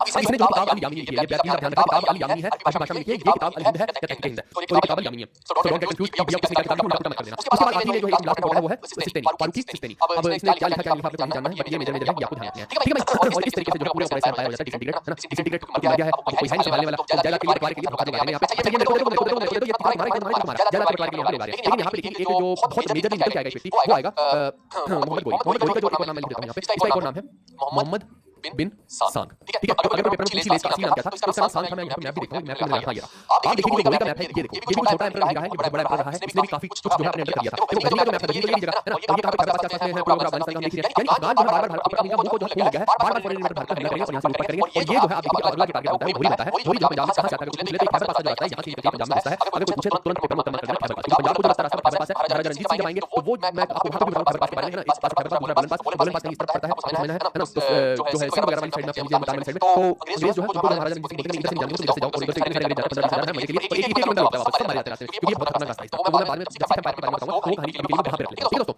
बट अल्टीमेटली आप देखिए बड़ी इतना बड़ा है अब ये जो है मुल्तान पे अटैक करेगा लाहौर पे करेगा दिल्ली में कर रहा है ना। दिल्ली में कौन बैठे पृथ्वीराज चौहान दिल्ली में यही प्रोफेसर पृथ्वीराज चौहान टेंडर इसके बारे में भी बात करेंगे। तो मैं बता रहा हूं कि कहां एक्सपेंशन की है तो ये आपको देखना है। अब आप देखिए मैं थोड़ा वापस लेके चलता हूं। ये जो है बैटल सबसे पहले आप देखिए इसका जो मोहम्मद घोरी है इसको कौन लेके बैठा हुआ है यहां पे पॉलिटिकल रिलीजियस ग्रुप है वो है कुतुबुद्दीन काकी, ठीक है। काकी लिखता हूं यहां पे काकी से समझना कुतुबुद्दीन काकी। अब होता क्या है भाई साहब ये बहुत जगह है ना मुरीद एम्पायर बन चुका है। अब यहां पे देखो काकी जो है ना वो ये उसके अंडर पे काम कर रहा है, वो इनका एक स्पिरिचुअल लीडर है आप समझ लीजिए ना। जैसे लादेन चल रहा है लादेन पूरे को तैयार कर रहा है तो काकी यही काम कर रहा है। तो काकी साहब ने क्या किया भैया पूरा कम्युनिस्ट सिस्टम तैयार किया और इसने बोला कि भैया ऐसा है अब से ना पूरे एम्पायर को संभालोगे और इसके जो है यहां पे दिल्ली में अच्छा लड़का था दिया था स्लेब तो उसको लगा कि हां ये जो संभाल लेगा। अब इसको बोला गया कि भैया करियर बनाना है, अब करियर बनाना है तो धमाका करना पड़ेगा। बोला है ना ये दिल्ली बिठा दिया खाती रहे मार रहे हो यहां पे अयाशी कर रहे हो रुपए खा रहे हो निगरानी देख रहे हो अब करना ही पड़ेगा। ये थोड़ी वीडियो बैठ के कहलाए ऐसा नहीं होता। करके दिखाओ मेरे को है ना। ये बोलता है कि मुझे क्या करके दिखाऊं जिससे आपकी आत्मा संतुष्ट हो जाए आपके दिल में बार-बार कुछ मिल जाए आपको। ये बोलता है कि कारनामा करके दिखाओ। कारनामा बोलो तो क्या गुरुजी तो ये बोलता है कि ऐसा करो तो अपना करियर बना लो भारत की तरफ जाओ वहां पे हमला करो पहले कुछ ना कुछ बड़ा करके दिखाओ तब मैं मानूंगा कि तुम दमदार बादशाह हो। तो ये जो है थोड़ा सा पंप हो जाता है। पंप होने के बाद ये जो भाई साहब कहा जाता है कि भारत बढ़ जाता है। भारत की तरफ बढ़ता है 1175 में बैटल ऑफ मुल्तान होता है और बैटल ऑफ मुल्तान जब होता है तो आप देखिए वहां पे बैठे हैं मुल्ताज 2 मुल्तान में बैठे हैं। मुल्ताज में वापस अपने मैप पे ले चलता हूं आपको जो समझ आ जाएगा। अब यहां पे देखिए कौन बैठा है, यहां बैठा है मुल्ताज 2 मुल्ताज 2। अब ये जो है इस तरह से आ रहा है यहां पे आके जब है मुल्ताज का हमला करता है और मुल्ताज को पूरा वापस फैसला कर देता है यानी मुल्तान को एक तरह से जो अपने कब्जे में लेता है। अब जब कर लिया जब मुल्तान खुशी का पूरा नहीं समाता वापस जाता है ना। काफी इंतजार कर रहे हैं काफी बैठ के ना काफी इंतजार कर रहे हैं आएगा जल्दी आजा भाई इससे पहले वाला प्यार हो जल्दी आजा मुझे अच्छी खबर सुना दे ना। भैया भाई साहब जा रहे हैं वापस मुल्तान से वापस जा रहे हैं तो देखते हैं दूसरे काफी देखते हैं ऊपर की आगे आ गया ना कुछ बड़ा कारनामा क्या है इसलिए कुछ नजर आ रहा है। चल जैसे आता है उसके पहले जल्दी से जल्दी क्या जीत है तो बोलता गुरुजी आपके बोलने पे अल्लाह ताला के हुक्म से मैं मुल्तान पे कराया और भाई साहब काफी पूरे से बातें काफी बोलते भाई तू ये बाकी सारी हुई है तो इसको जो है भैया काफी खुश हो जाते हैं। अब ये देखो कि इसने जो है एक तरह से मुल्तान का एरिया अपने अंडर कर दिया। अब देखो 75 1175 में ये हो रहा है आपको सारी याद रखनी है, ठीक है। हिंदी में भी बात आप याद रखिए। अब आप देखिए इसके बाद जो है लुत्फ उठाने लगे निगरानी कर रहा है ना। अब वापस से क्या बोलते हैं बात बोलते हैं जिम्मेदारी हो गए अभी तुम थोड़ा टाइम पहले आए हो इसको तैयार बनाना बोलते हैं। अभी तुमने यूपीएससी क्लियर करना है तुम सिर्फ एसएससी करके कैसे हो सकते हो ना ना ना बेटा यूपीएससी का टारगेट दोबारा जाओ दोबारा करना क्या हो इसको पता बता रहे गुरुजी सबसे बढ़िया चल रहा है क्यों मैं बता रहा हूं यहां पे ये देखो सारा बड़ा मेरा वो है हरम है जाना खाना मेरे पास मैं इतना कुछ खा रहा हूं ये मेरे को नहलाती है ऊपर गुलाब के पास सही से कहाँ आप मेरे खाना खाने में घुसने में पैसे लेक्चर दे रहे हो हाल ही तो भाई बंदा बच्चा तुम ऐसी बात कर रहे हो क्या क्या भाई काफी आदमी भाई कोई भाई भाई मैंने कहीं भी किया था वो पॉलिटिकल था पॉलिटिकल है ना तो ये भाई थोड़ा सा लग गया तो काफी बड़ा ना मैं कोई कोशिश कर लो मैंने बैठा तो कर दिया बाद में अगले दिन चुपचाप जो बोला कर ले मेरे को कुछ नहीं कर दिया ऐसे सीधे निकल यूपीएससी क्लियर करना है ये भाई को खत्म कर देता बोला चुपचाप से जा अब मुल्तान आगे की चीजें खत्म करके ये भाई को इतना पंप करता है है ये बोलता है ठीक है जा रहा हूं मेरे हाथ में बाहर ले जा पहले पोस्ट ले लो खुद को सूट पहन लूं मैं ऐसे तरह अच्छे में बोलेंगे लोग काले छोड़ आ गया चलो तो इस तरीके से जो भाई साहब बाकी फिर कहता है यानी गोल से निकल इस तरफ अब ये इस तरफ चल रहा है ये आ रहा है आपका राजस्थान के माउंट आबू के आसपास के एरिया है ना माउंट आबू के आसपास में तो यहाँ पे है भीमदेव 2 मैं आपको बताता हूँ अब इस तरफ पे ये मान लीजिए राजस्थान का एरिया आप समझो यहाँ पे जो है माउंटेन से पूरी पर्वत श्रृंखला है और इधर आ रहा है जो भीमदेव 2 बैठा है भीमदेव 2 बैठा है भीम 2 लिख देता हूँ भीम 2 अब भीमदेव 2 बैठा है यहाँ पे इधर से गोली आ गया है मुझे लग रहा है कि ये मुल्तान के था यहाँ पे चल रहा है ना और जो है वो रास्ता ये वाला चीज करता हूँ सोचता है ऐसे करके घूम के इस पे जाता हूँ ना तो ऐसे करके घूम के इस पे जाता है पूरा वहां पे जाएगा है ना जैसे से भी घूम के पूरा वहां पे कैमरा की कोशिश करेगा लेकिन आप देखिए इस टाइम तक ना जो भारतीय राजा थे उनको समझ में आ गया था कि जो और फॉरेन अटैक से बहुत ज्यादा भागते होने तो भीमदेव 2 जो है तो एक पहाड़ी पर आ रहा है सीधा पहाड़ियों से पानी से ऐसे घूम के आ रहा है तो इनको ये समझ में आ गया कि यहाँ पे उसमें एक तरफ से प्रोटेक्टेड दूसरी तरफ से प्रोटेक्टेड है तो भीमदेव 2 कहते हैं वो अच्छे से पहले से रेडी रहते हैं अगर वो आ गया तो बहुत लड़ समझ पड़ेगा उसको इतना मारिए लाल करके भेजने यहाँ से मील पड़ जाएगा पहाड़ पे तो अब ये जो यहाँ पे जाता है उसको बड़ी बात होने वाली है जैसे मुल्तान में सबसे हो गया यहाँ भी हो जाएगा इसको ये नहीं पता कि सीधा सीधा और होगा है ना और लड़ा लड़ा हो जाएगा सीधा तो ये दिखाता है यहाँ इसकी लड़ाई चलती है पूरी पूरी है ना दे लड़ रात को यहाँ वाह भाई तो मैं क्या करूँ मैं अब समझ नहीं आ रहा है यहाँ पे क्या करें परेशान घूम रहा बेचारा कैसे अपसेट हो रहा है तो जो भीमदेव साहब वो बोलते हैं भैया तुम कौन सी जाते हो पहले लिखा मैंने कहा है ये बताता है कि भैया मैं तो उस गांव का हूँ गोरी गांव का बहुत बुरी ये तो लड़की का नाम लग रहा है क्या नाम है तेरा बोलते गोरी गोरी का मैंने आपको सेक्शन किया है किसका लेकर गोरी गोरी है तेरा गोरी है तो कहां मेरा नाम गोरी है अरे यार भीमदेव को बेचारा परेशान करने लगा बात दिखा दिया इतना लाख मार दिया मैंने इसके से मत किया मैंने उसको बोला चला कर अब वो खिला दिया आपने हाथ जोड़ दिया सामने भीमदेव को कहता है चला जाता है छोड़ देता हूं अभी भाई मेरे दिखाई दिया तो थप्पड़ पड़ेंगे फिर मैं बोली मैं बता दिया तो इस तरीके से उसको बता देता है अब ये भाई साहब जाने की कोशिश करता है ये कहां जा रहा है वापस जाने की कोशिश करता है भीमदेव को बोलता कहां जा रहा है उधर से कहां से जा रहा है ये देख पर्वत के बीच में रास्ता दे रहा हूं यहीं से निकल जा उधर जाएगा तो कुछ कांड करेगा उधर ना जा आगे से निकल जा ठीक है दोबारा दिखाई देना चाहिए उधर मैं जाएगा फिर मैं तेरे पीछे निशाना लगाऊंगा फिर कहीं रास्ते में चलता जाएगा तो चलता जाएगा लोग यहीं निकल जा दोबारा दिखाई दिया इस तरीके से जो इसको भेज देता उधर अब अगली कहानी हो रही है अब जब सब कुछ हो गया आगे कहां जाएगा यहां जाएगा हमारे पास जाएगा उधर बैठा है काकी कहां जा रहे वापस से मेरे पैर में जा रहा काकी से गेट पे खड़े कर रहे हैं मैं आगे 22 बार कुछ बड़ा क्या आगे है ना सोच के पिछली बार बोलता था इस बार वीडियो वाले को माउंट आबू पर आगे माउंट आबू पे जाके है ना सबसे पहले यहां पे बता रहा हूं माउंट आबू ठीक है माउंट आबू ठीक है कहां है राजस्थान में माउंट आबू तो एक मत हिल स्टेशन है मां का जो भी है यहां पॉइंट जो भी है बट उधर देखो काफी साइड बारे में चल गया है ना इधर जो है यहां पे लाइन में और खींच के इसको पूरी लाइन लगाएगा है ना और उधर से चिन चिन करके भाग जाओगे बैंड बजे नहीं भाई रुकना नीचे बैंड बजे जब तक ये मेरे सामने आ जाए है ना उधर से आ रहा होगा भैया दो जा रहे जैसे करके बड़ा परेशान कर रहा है ना भैया बदल गया इधर काफी सोशल डंडा भैया बदल गया उसको पता भाई है ना ऊपर से गोली कर रहा है देता वो अलग माहौल क्रिएट हो रहा है जैसे आता है ना इधर काफी जो है पूरा बैंड बजे को चल भाई काम सकते हो बोल दे देता हूं स्कूल चला जाने इधर जैसे आ गया काफी बोल जल्दी से बता दो बच्चे क्या खिलाए हो हैं इधर भाई पता होता है बोलता बुढ़ऊ कोने में बैठ जाओ तुम्हारी वजह से इस बार बहुत बड़ी है ये देखो तुम ये देखो खोल के दिखा देता हूं तुम्हें लाल था वहां पे आज आधा नीला हो गया अब तुम अगर दिखाई ये बुढ़ऊ पहले मैं तुम्हारी सफाई करूंगा साइड में कोने में बैठ जाओगी अभी बहुत दौर है तो जाने दो अपने आराम खाने में लगाऊंगा उसके बाद आराम लगाऊंगा बाकी साइड में चुपचाप से बैठ जाओ उधर बैठ जाओ मार आ रहा अगर चलो इधर में जाके भाई साहब वहां पे बैठ शांति से बैठिए काफी समझ गया है कि भैया फालतू की बात करनी नहीं है इतना अपने पास है टाइम रहेंगे दिखाएंगे भैया कोई दिक्कत नहीं है हम मौज लेंगे आनंद लेंगे मजे करेंगे काफी बोलते ठीक है भाई नहीं हो रहा क्या करें काफी परेशान है ठीक है चलो चल रहा है तो इस तरीके से यहां पे जो है फुल लुक उठाया यानी अब जो है हम माउंट आबू तक आ गए हैं अब जो आगे कहानी बनने वाली है वो ट्राइन का बैटल बनेगी और ट्राइन के दो बैटल होंगे 1 और 2 पृथ्वीराज चौहान के साथ वो भी मैं बताऊंगा आपको टेंशन मत लीजिए और 1194 में वो होगा बैटल ऑफ चंदावत ये होगा जयचंद के साथ तो इसमें देखिए पहले मैं ये बताई देता हूं सीधा बैटल में आएगा 11 मुझे पता सीधा पहला बैटल हुआ था तो आप बोलेंगे कि पृथ्वीराज चौहान के साथ 1191 में दूसरा बचेगा तो आप बोलेंगे पृथ्वीराज चौहान के साथ हुआ बैटल ऑफ ट्राइन सेकंड वाला और ये होगा 1192 में और अब देखिए लगभग लगभग मैंने आपको याद है मैंने आपको बताया चोला एम्पायर लगभग राजा राजा का रूल चलता था फिर राजेंद्र चलता था तो वो लगभग 140 के तरफ वो साउथ का चोला थे ना इधर जो है ये सब चल रहा है नॉर्थ के अंदर तो इसी आप देखिए ये साउथ में अपने एक्सपेक्ट लगे हुए थे यार ये सारी चीजें करेक्ट कर रहा हूं वापस आपको सभी राउंड को है ना कुल मिला के यहां पे अगर पूछे हां इस वाले बैटल में ये जो है पृथ्वीराज चौहान जो हारे तो ये जो है पूरी हिस्ट्री का टर्निंग पॉइंट बड़ा है ना जहां से सारी गेम जो घूम जाएगी अब ये बात मैं अभी पृथ्वीराज चौहान के बारे में बात करूंगा अभी बता रहा हूं बस अभी समझ लीजिए लेकिन आपको क्या लगता है ये ऐसा ऐसा नहीं था भाई है ना एक्चुअली में क्या होता है कि सबसे चल रहा था 1178 से लेकर 91 तक ज्यादा इतना कुछ नहीं रहा कर रहा है छोटे अटैक कर रहा है इस तरीके से एम्पायर बना लेकिन इस तरह नहीं बढ़ रहा था इस तरह नहीं बढ़ रहा था थोड़ा थोड़ा इसने किया था और बाद में तो देखिए कितना सारा एरिया इसने हट किया था अब यहां पे देखो क्या हो गया एक सेकंड ये अच्छा ना अब जो है इतने टाइम के बाद ये वापस से अटैक करने के लिए भारत को क्यों सोचेगा है ना तो उसके पीछे कारण ये है कि उसका बुलावा भारत से आएगा और वो बुलावा को भेजेगा जयचंद भेजेगा जयचंद को ऐसा लगेगा कि अटैक करेगा और वापस से आ जाएगा एक्चुअली दिक्कत क्या है आप समझना जो जयचंद है ये देखो ये दिल्ली का जो लगा हो गया तो जो जयचंद है ना वो एक पर्सनल खुद खायो क्या तुमने आगे पूरी कहानी बताओगे आपको समझना कंटेक्स्ट कि जयचंद जो पर्सनल खुद खायो इस एरिया वाले राजा से यानी पृथ्वीराज चौहान से और वो चाह रहा है कि भैया इधर से जो ग्रीस जो है इस पर अटैक करने और यहां पर ऐसे सब चले जाएंगे तो फिर इस एरिया को अपने नाम डालूंगा वो ऐसा कंटेक्स्ट चाह रहा है इसके पीछे बहुत सारे कारण मैं आपको बताऊंगा है ना तो ये आपको ध्यान रखना है यानी गोरी जो है अगली बार करियर में आएगा जब भारत को बुलाएंगे ठीक है ये मेरे हिंदी में गोरी का पूरा आप हिंदी वाले बच्चे को एक बार पढ़ लेंगे ठीक है मोहम्मद गोरी का अब ये मेरे पूरे सोर्स ऑफ वॉर लिखा है कि जितने भी गोरी वॉर रहे हैं आप इसको एक बार रीड करके मैं आपको बता देता हूं कि आपका बैटल ट्राइन क्या हुआ है क्योंकि गोरी जो है वापस से लेता है पृथ्वीराज चौहान अगर फर्स्ट की बात करें जाता है सेकंड में पृथ्वीराज चौहान को कैप्चर करके ले जा रहा है वो सारी चीजें लिखी हुई है और बाकी जो कैरेक्टर है यानी कि जो पृथ्वीराज चौहान को हरा देता है तो बाकी कैरेक्टर्स के अलग अलग कमांडर्स होते हैं ना उनके बारे में बताऊंगा मैं बादशाह था एक था हथियार खिलजी था किसी का कमांडर था तो हम कहते हैं नालंदा यूनिवर्सिटी का चला गया था इसी का कमांडर था मोहम्मद बिन खान का और कुल मिला के जो है हिंदी के जो है पूरे एरिया को आगे हटने की कोशिश करता है देखिए हिंदी आगे दिल्ली से पूरे एरिया को समझना है और ट्राइन का मैं बताइए चंदावत का बैटल होता है इसके बाद और भारत के अंदर आप देखेंगे तो इससे जो है टर्की शुरू हुई है तर्क है ठीक है क्या ध्यान रखना है ये टर्की के है तो तर्क है तो टर्की शुरू हुआ भारत के अंदर आ जाता है। और बनारस को डिस्ट्रॉय करता है, वहां से बहुत सारे टेंपल्स को डिस्ट्रॉय करता है। यहाँ पे देखिए ना, मैं वापस आपको दिखाता हूँ, ये देखो बनारस में जा रहा है, उधर भी जा रहा है, नॉर्थ ईस्ट में जा रहा है, कुल मिला के सारी जगह जा रहा है। ये मैंने ब्रीफ आउट आपको दे दिया कि अगर आप पढ़ना चाहें तो पढ़ सकते हैं। इसमें इसने बहुत सारे पोर्ट्स बयान और ग्वालियर के कैप्चर किए हैं, दिल्ली में कैप्चर कर चुका है। और एबक जो है अल्टीमेटली जो है क्या कवर करता है, कलिंजर, महोबा, खजुराहो किसी लोग चंदेला रूम से है ना। तो ये सारे एरिया जो है एबक अपने अंडर लेने की कोशिश करता है। कुल मिला के बात ये कि हिंदू एम्पायर का एक तरह से डिस्प्लेसमेंट करने के बाद खुद आके यहाँ पे बैठ रहे हैं और मुस्लिम इन्वेडर्स यहाँ पे कह लीजिए कि टर्क इन्वेडर्स जो है भारत के अंदर घुस आते हैं। और जो इसके कमांडर हैं, हेल्प से सारे काम कर रहे हैं, वो कौन कौन से आप देख लीजिए कि एक तो एबक के कमांडर्स हैं, ठीक है, मैं लिख देता हूँ,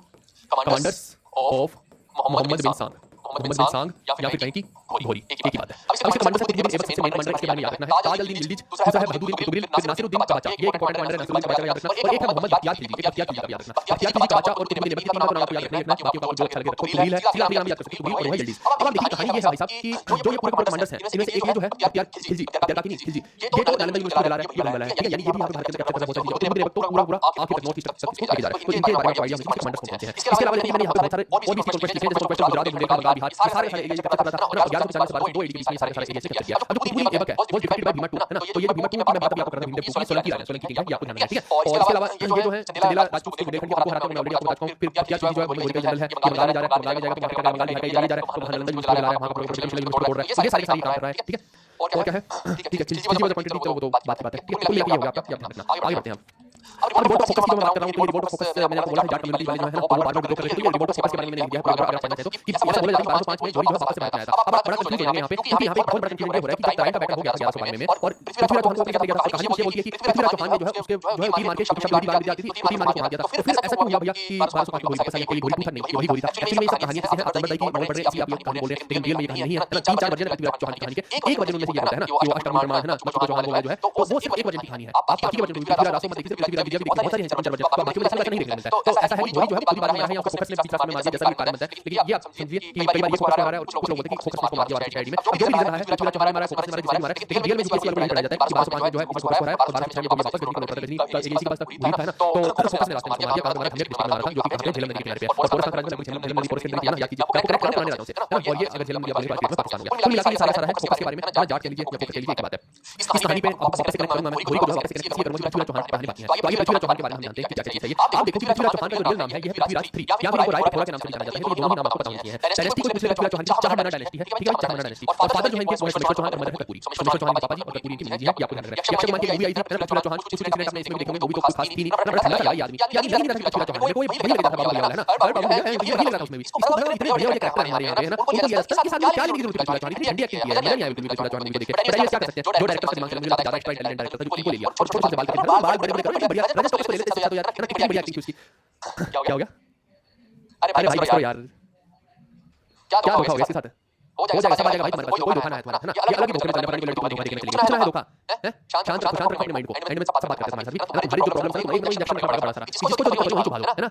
बाद में बोल दिया बात करूंगा, पढ़ लो यार, पढ़ना नहीं है, बस उल्टी उल्टी बातें करनी है। चलो अब आप देखिए, इनके कोर्ट में पेंटर का नाम था अनिरुद्ध, इसलिए मैं आपको बता देता हूं, इनके जो मेन फ्रेंड है वो कौन है, चंद्र भाई। तो इन्हीं की नोवेल है जो पृथ्वीराज रासो, इसी के नाम देखने मिलता है कि वो जो बताता है कि ये सुल्तान की है ना, 8 गज 9 हाथी का जो भी बताते हैं, शंकुल ब्रह्मांड, ताऊ का सुल्तान है, मत चुको जहां, ऐसे वाली मजा आता है ना, क्या है रोंग पे खड़े होते हैं और मार दिया। तो वो इसी में है भाई, ठीक है। ये वो पृथ्वीराज चौहान जो उसको मान देते हैं, जो कहानी में बताया गया वो यही बताया गया है। बस कहानियां और रियलिटी में अंतर होता है, मैं आपको बताऊंगा। और ऐसा मत समझिए कि इन्होंने बहुत अच्छा काम किया, इनके ऊपर भी बहुत गंदी टिप्पणी होने वाली है, मैं बताऊंगा कि क्या होने वाली है। आप बड़े-बड़े भारतीय राइटर्स को देख रहे हैं, उन्होंने भी ये टिप्पणी की है, मैं बताऊंगा कि क्या है। जब मैं आपको युद्ध की बताऊंगा ना, तो युद्ध में जब आप पहुंचेंगे तब मैं बताऊंगा कि वो इनके बारे में क्या टिप्पणी है। पहले तो हम समझते हैं कॉन्टेक्स्ट क्या है सारा का सारा। आप देखिए लगभग यमुना का एरिया है, यमुना के एरिया के पास जो कन्नौज है। अब ये कन्नौज जो है इस पे राजा बैठा है, जयचंद बैठा हुआ है, और इस तरफ जो है अजमेर का एरिया, अजमेर में राजा बैठा हुआ है आनंदपाल। आनंदपाल की बेटी का नाम क्या है? कर्पूरी। मैं थोड़ा कलर चेंज करूंगा तो आपको येलो कर देते हैं, कुछ और कर लूं, ये करते हैं। यहां पे किसी की बेटी का नाम क्या है? कर्पूरी, कर्पूरी, ठीक है। अब कर्पूरी जो है इसकी बेटी आनंदपाल की है, लेकिन यहां पे आप समझो कि दिल्ली में जो है, दिल्ली को बोलते हैं दिल्ली का कैपिटल, तो दिल्ली का राजा है सोमेश्वर। अब आप तीन लोगों के मैंने तरीका आपको बताया, तीन किंगडम से इनका आपस में कलेश, अब कलेश का होने वाला वो जयचंद जो है वो शरारती करता है, यहां का विलेन है, आप ऐसे समझ सकते हैं कहानी में। और जो दिल्ली का राजा सोमेश्वर है इसको एक तरह से बहुत बढ़िया राजा घोषित किया गया है नॉवल के अकॉर्डिंग, यानी कि ये जो है एक क्या कहते हैं उसको मोस्ट एलिजिबल बैचलर है उस टाइम का। और यहां पे आनंदपाल जो है वो चौथा जो है दोनों से ही एक तरह से दोनों से ही ठीक बनती है। अब मुद्दा ये है भाई साहब कि जयचंद साहब ये चाहते हैं कि दिल्ली इनके अंडर में हो जाए किसी तरीके से, ये पूरा एरिया ये कब्जे कर ले। लेकिन उसके साथ उनके जो बंदे हैं वो ये बताते हैं कि भैया ये जो सोमेश्वर है, सोमेश्वर की आनंदपाल से बहुत बढ़िया बनती है, तो ये ना हो कि भैया कि ये अजमेर हमारे ऊपर इस तरह से अटैक कर दे, दिल्ली उधर कर दे और हम बीच में फंस जाएंगे, तो फिर अपने लिए दिक्कत हो जाएगी। अगर उन दोनों ने मिलकर अटैक कर दिया तो ये नहीं करना है। इससे बढ़िया एक तरीका मैं बताता हूं, तो इसके जो बंदे हैं जयचंद को उन्होंने बोला कि हम मैट्रिमोनियल लाइंस, मैट्रिमोनियल शादी करिए भाई, शादी मैट्रिमोनियल लाइंस क्या करेंगे, लड़कियों में इंटरेस्ट होगा, आप जो है उधर नहीं जा रही, उधर जा रही है, मैं चल रहे हो। तो जयचंद को दिखाया जाता है एक लड़की, वो लड़की कर्पूरी, जयचंद खुश हो जाता है, तो ये तो पसंद आ गई। अब दिल्ली के बारे में पहले तो मैं यही चाहता हूं कि ये मिल जाए, है ना, ये मेरे को बहुत सुंदर लगी है। तो इसमें क्या होता है कि जो कर्पूरी है इसको इसका लव है सोमेश्वर के साथ, सोमेश्वर को दिखाने भाई कर्पूरी है ना, तो ये ना बाबा जो है एक लड़की 4-5 लोगों को दिखाते हैं, उनमें से एक लोग सबसे लेंगे, ये तो मेरे को बहुत अच्छा लगा है ना, ये तो मेरे साथ क्या होगा, आप दूसरा बोल रहे हैं वो बहुत ज्यादा सुशील है, आइडियल है, वो कुछ बोल रहा है, शांत स्वभाव का है। पेरेंट्स को अच्छा लगा कि नहीं ये जो उधर में सारे बंदे को तो नहीं लेके आएंगे, इसको जमा नहीं मिलेंगे, है ना, ये थोड़ा ठीक नहीं लग रहा। और दूसरा वाला लग रहा है शांत स्वभाव के कहा इसको हमें जमा जाते हैं। तो आनंद पाल जो है उसको लग रहा है कि जयचंद जो है मेरे फ्यूचर में मुझे कभी करे, है ना, कि नहीं दहेज पूरा मुझे दे दो, फिर क्या करूंगा मैं, मेरी बेटी को नहीं करे, इससे अच्छा है कि मैं अपनी बेटी की शादी जो है सुमिश्रा से करा देता हूं। कुल मिला के आनंद पाल जो है दिल्ली का राजा सुमिश्रा से शादी करवाता है। अब ये दोनों मिलके कुछ करते हैं, कुछ होता है, जब कुछ करो कुछ होगा, है ना। अब ये पूछा कि क्या किया था, पर्दे के पीछे क्या है, तुम्हें क्या लेना है, क्या है, जो भी था तुम नौकरी के बाद देख लेना, तुम कर लेना, तुम्हें पता लगेगा क्या था। अब पर्दे के पीछे कुछ हुआ, उसके बाद पर्दा खुला, एक छोटा सा भाई आया अपने पास, उसका नाम था चूड़ा चौहान, शोरूम आगे चूड़ा चौहान आया। तो अब ये चूड़ा चौहान है, यानी कि ये इन दोनों के बच्चे हैं, ये आपको समझना है। यहाँ पे जयचंद खुद खाया हुआ है, क्योंकि अब अटैक नहीं कर सकता, क्योंकि और मेरे साथ हो गया, अटैक करेगा दुनिया में खुद कर जाएगा, है ना। तो अब मनोज जो है खुद में है यहाँ पर जयचंद, और ये जो है मौका तलाश रहा है कि किसी तरीके से इनको पेला जाए। उधर पृथ्वीराज चौहान बड़े हो रहे हैं, है ना, मौका मिल नहीं रहा था, धीरे-धीरे जब मौका मिलता है, और जब आप देखिए पृथ्वीराज चौहान बड़े हो गए तो ये कंटेम्परेरी है मोहम्मद बिन साल के, यानी कि घोरी के। अब इसको जो जयचंद उस टाइम पे जो है देखते ही घोरी जो बार-बार अटैक करता था भारत पे, उधर सोलंकी जो हरा दिया, भीम ने हरा दिया था उसको। अब उसको समझ आएगा कि भैया ये जो घोरी है ये बार-बार आता है भारत में, ऐसा करता हूं इसको वापस एक इन्विटेशन दे सकता हूं, है ना। अब वो इसके माइंड में विचार कर रहा है, लेकिन समझ नहीं आ रहा है पूरी कहानी।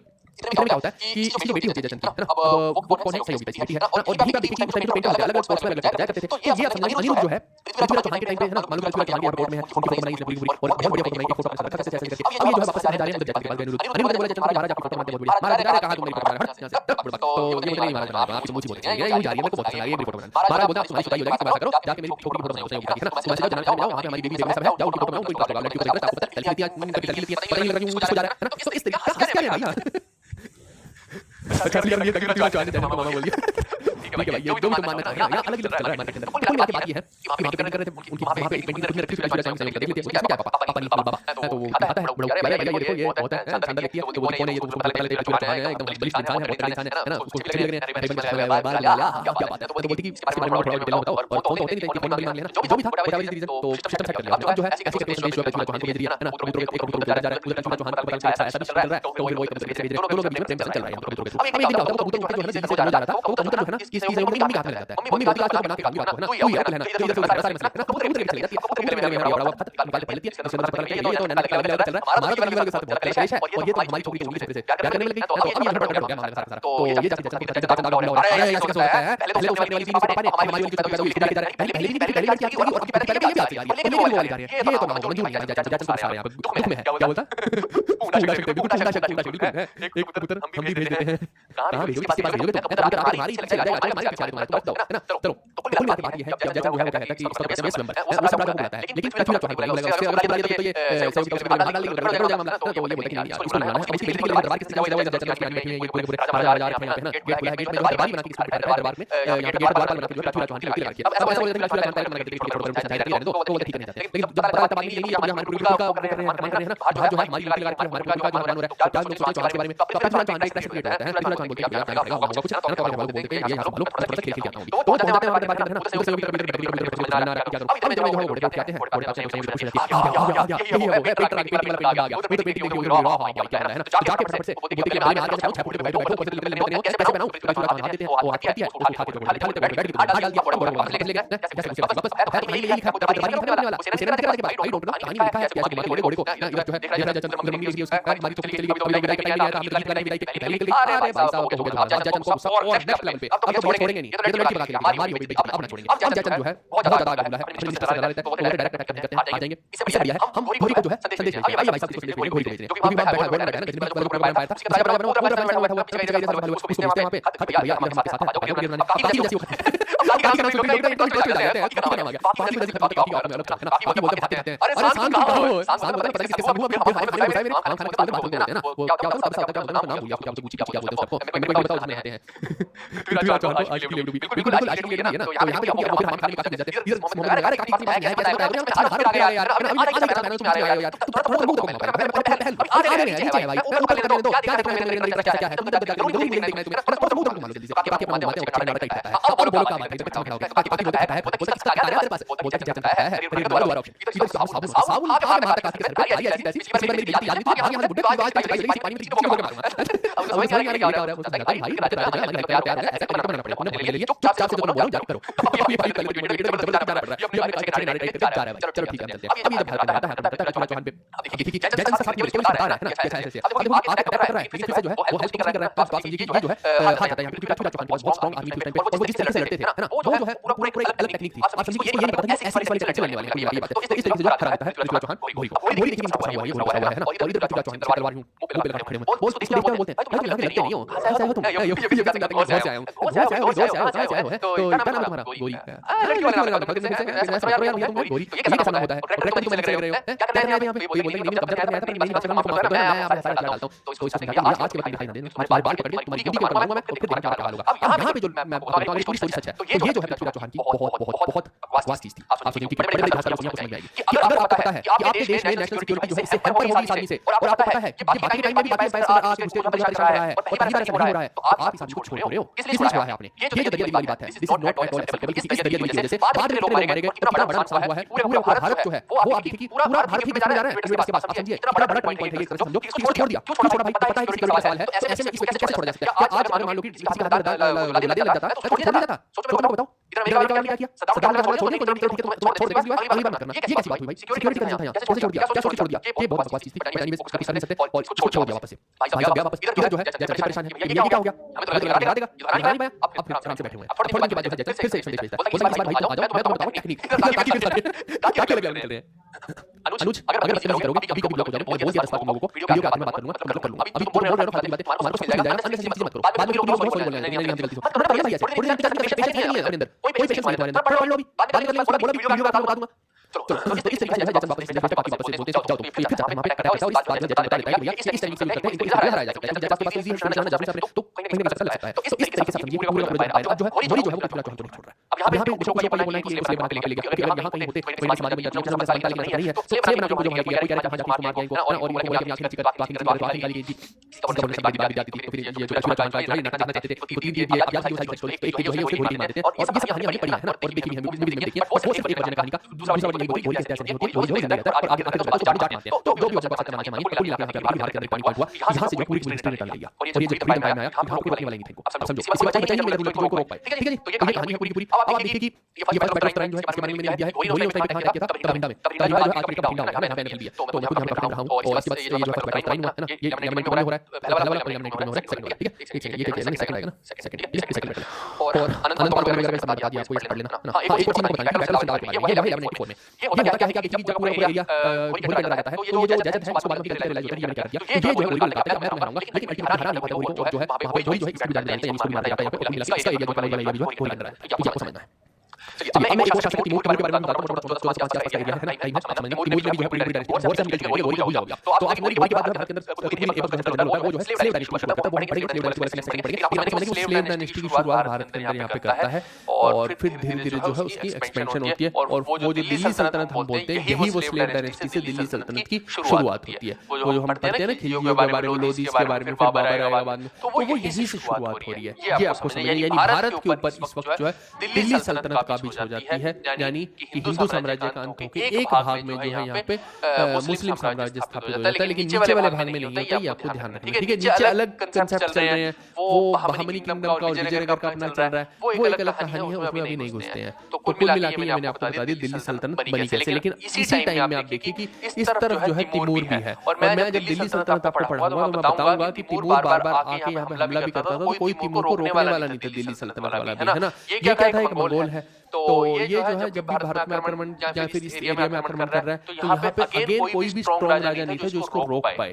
तो ये एक बहुत बड़ी वीकनेस रही थी। खिलजी आया बाद में, है ना, तो वो हमें देखने को मिलता है कि यहाँ सेंट्रल पावर का मिसिंग होना बहुत बड़ा, आप समझो कि भारत के लिए अभिशाप था कि भारत के लिए कोई भी एक्सटर्नल एग्रेशन हो रहा तो उससे कोई फॉरेन इन्वेजन सिक्योरिटी ही नहीं है। जब लोग ही सुरक्षित नहीं है, वहां पे आके लूटपाट होगी, है ना, लोगों के घरों में मारा जाएगा, उनकी बीवियों को उठा के ले जाएगा, कितना अजीब सा सिचुएशन हो जाती है। आप सोचो आप ऐसे देश में रहना चाहोगे, नहीं रहना चाहोगे, सिंपल सी बात है ना, लेकिन यहाँ पे वो सब चीजें हो रही थी। तो ये जो है तिमूर का एक नाम आप याद रखिए, ये भी एक लीडर है ना, तो ये 1405 के आसपास का इसका समय है। मैं दिल्ली सल्तनत में आपको बताऊंगा तो आपको वहां पे समझ आ जाएगा। एक और इन्वेडर है जिसके बारे में मेरे को बताना है, वो है अब्दाली, है ना। पानीपत का बैटल हुआ, थर्ड बैटल ऑफ पानीपत, तो मैं क्योंकि ये इन्वेडर्स की ही वीडियो पूरी लेकर आया हूं, तो ये जो इसका टाइम पीरियड है पानीपत के बैटल का 1761 है। हालांकि इसका जो ज्यादा कनेक्शन है, ये थर्ड बैटल आपने मूवी में देखा होगा। मूवी के अंदर क्या दिखाया गया था कि तीसरे बैटल के बाद जो अब्दाली है मराठाओं के साथ तीसरा बैटल हुआ जिसमें मराठाओं की ऐसी की तैसी फेर दी। मराठास को लग रहा था कि वो तो अपनी बीवी बच्चों को लेके गए साथ में, क्योंकि उनके पास सेना ही बड़ी है ना, और उन्हें लग रहा था कि हम तो पार्टी करेंगे, इसको बस 15-20 मिनट हराएंगे, है ना, उसके बाद इसकी गर्दन काटेंगे और हम सब पार्टी करेंगे। वो ऐसा लग रहा था पिकनिक पे जा रहे हैं वहां पे मराठा, है ना।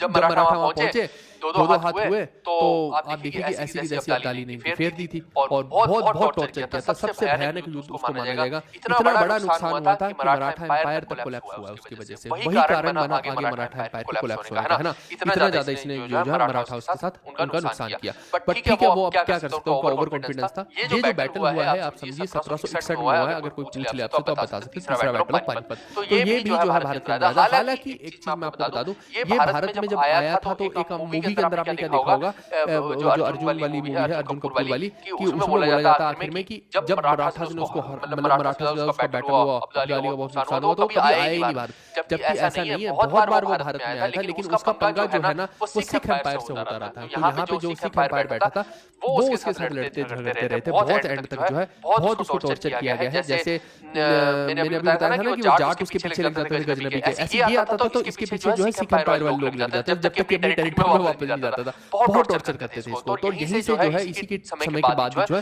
सिख एम्पायर कारवा होगा, महाराजा रणजीत सिंह आएंगे, तो वो एक अलग कहानी है। बट कुल मिला के मैं आपको बता रहा हूँ कि ऐसा नहीं था कि मराठाओं के साथ युद्ध के बाद ये शांत बैठ गया था। ये भारत में आता रहा था, वो झूठ दिखाया गया मूवी के अंदर, है ना। तो मूवी ही होती है, उसका कोई इलाज है नहीं है। अब्दाली के बारे में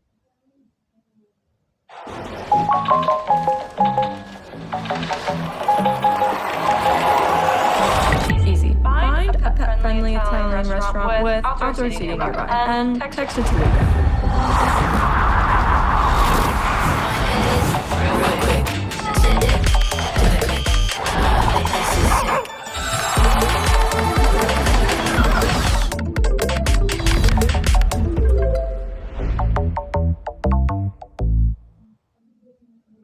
जब एहसास हुआ तो उसने गोली को ललकारा लेकिन हार गया। और कब हुआ? 1194 में हुआ है। तो ये तो मैंने बता ही दिया ना आप लोग को।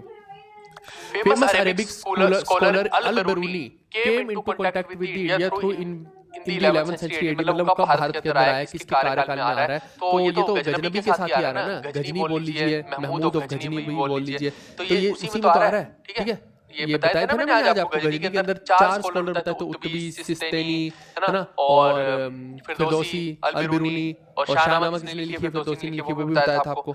चलो, sultan Mahmud of Ghazni raided which famous Indian temple. तो किस फेमस इंडियन टेंपल को इन्हीं में से बताना है। तो सोमनाथ के मंदिरों को लूटा था, हालांकि मथुरा के मंदिरों को भी लूटा है, लेकिन मेजर जो सबसे इंपॉर्टेंट इसकी रेड मानी जाती है वो सोमनाथ का टेंपल है। और कई बार वो गुजरात का नाम ना लिखे, यहाँ पे किसका नाम लिख देंगे, पाटन का। तो पाटन जो है वो ओल्ड नेम है गुजरात का, ये आपको ध्यान रखना है। ठीक है भाई, हिंदी में भी लिख देता हूँ पाटन। नेक्स्ट हम देखते हैं In which year was the Battle of Peshawar fought between Raja Jaipal and Mahmud Ghaznavi। ये देखो पेपर के अंदर लेटेस्ट का क्वेश्चन आया है और ये मैंने अपनी किताब में डाल रखा है ना। एसएससी सीजीएल 2024 का क्वेश्चन है और किताब के अंदर आप देखिए, किताब के अंदर आपको ये सारे का सारा कंटेंट दिखेगा। ये जो हमारी किताब है ना, इसके अंदर हमने पूरा कंटेंट डाल रखा है। लोग डालते नहीं है हालांकि, है ना। तो मैं आपको वही समझाना चाह रहा हूँ कि इस किताब के अंदर ये जो देखिए दिल्ली सल्तनत देखो कितने ब्यूटीफुल तरीके से बताया है और यहाँ सारा कुछ मैंने डाला है। जैसे पृथ्वीराज चौहान की भी कहानी है, तो ये देखिए आप डिटेल में हैशटैग इंपोर्टेंट लगा लगा के डाल रखी है। कुल मिला के बात ये मैंने बहुत डिटेल में आपको पढ़ा रखा है, आप देख लेना एक बार इस चीज को। तो किताब ले लेंगे तो उससे हो जाएगा कवर। वो डिस्क्रिप्शन में विवेक कक्षा ऐप का लिंक है, वहां से आप ले सकते हैं। तो आप देखिए कि जयपाल और महमूद गजनबी का जो है पूरा पूरा 1001 के आसपास का खेल है, जिसमें कि जयपाल जो है हार जाता है और भाग जाता है इमरान सियासत छोड़ के। और बाद में जो इसका लड़का है वो थोड़ी आगे चल के जो है एम्पायर को जो है कंटिन्यू करने की कोशिश करता है, इंटीग्रेट करने की कोशिश करता है। Sultan Mahmud came to India from which of the following cities of Afghanistan. तो क्योंकि वो गजनी से था, 10 बार तो आपको बता चुका, तो गजनबी हुआ, है ना, तो या गजनी हुआ, सारे के सारे ये वो वाला अमीर खान वाला गजनी मत समझ लेना, गजनी और रजनी। तो ये जो है अजीब से नाम है, लड़कियों वाले नाम क्यों रख रहे हैं जगहों के। चलो जो भी है इनका, तो महमूद और गजनी हो गया। Who among the following was the best known Chahamana ruler. तो बेस्ट नोन चाहमाना रूलर जो है, अब ये देखो एक्चुअली में क्या है कि पृथ्वीराज चौहान का जो रियल नेम है वो पृथ्वीराज III भी है। तो ये मैंने आपको समझा रखा। तो आप 1 मत लिख देना गलती से भी, है ना, कि उनके पापा दादाओं के नाम मत लिख देना। तो 3 वाला है, ये आपको इंपॉर्टेंट है, ये मैंने बता भी दिया, किताब में भी इंक्लूड कर रखा है। सब लेटेस्ट क्वेश्चन मैं आपको बता रहा हूँ, है ना। फिर मोहम्मद घोरी ने जो अटैक किया तब बठिंडा पे या फिर बठिंडा पे, आज की डेट का बठिंडा हो गया, 1191 में किया था। ये मैंने आज ही आपको पढ़ाया है ना बठिंडा के बारे में, जो कि एक स्ट्रेटेजिक पॉइंट था। अब ये जो है ये इसने किसको हराने के लिए किया था कि पहले बठिंडा को कब्जे में कर लेते हैं और बठिंडा देखिए कि कोई बहुत ज्यादा दूर नहीं है दिल्ली से, है ना, तो दिल्ली के ऊपर फिर अटैक करेंगे, दिल्ली और अजमेर के ऊपर फिर अटैक वहां से कर सकते हैं, उसको एक बेस बना के। तो ये जो है इसने पृथ्वीराज चौहान को हराने के लिए किया था, ये आपको ध्यान रखना है। उसके बाद who among the following had invaded India in 712 AD, तो ये तो एक ही है ना मोहम्मद बिन कासिम, मैंने बताया था ना आपको मोहम्मद बिन कासिम के बारे में, तो ये आप ध्यान रखना है ना। और एक मोहम्मद बिन कासिम ने भी भारत के उस एरिया के ऊपर ना जजिया लगाया था, कई बार पेपर में पूछ लेता, तो ये भी आप ध्यान रखना। चलो, Dash attacked the southern coast of Kathiawad along with the Arabian Sea, where sacked the city of Somnath। ये तो सोमनाथ का नाम सुनते ही याद आ गया कि किसने किया होगा, और हिंदू टेंपल्स को जो है बर्बाद कर दिया, खंड खंड कर दिया। 1026 कह लीजिए, 1025 कह लीजिए, लगभग वही टाइम है ना। ये कई जगह पे आपको 1026 मिलेगा, कई जगह पे 1025 मिलेगा, तो दोनों ही आप याद करके रखना।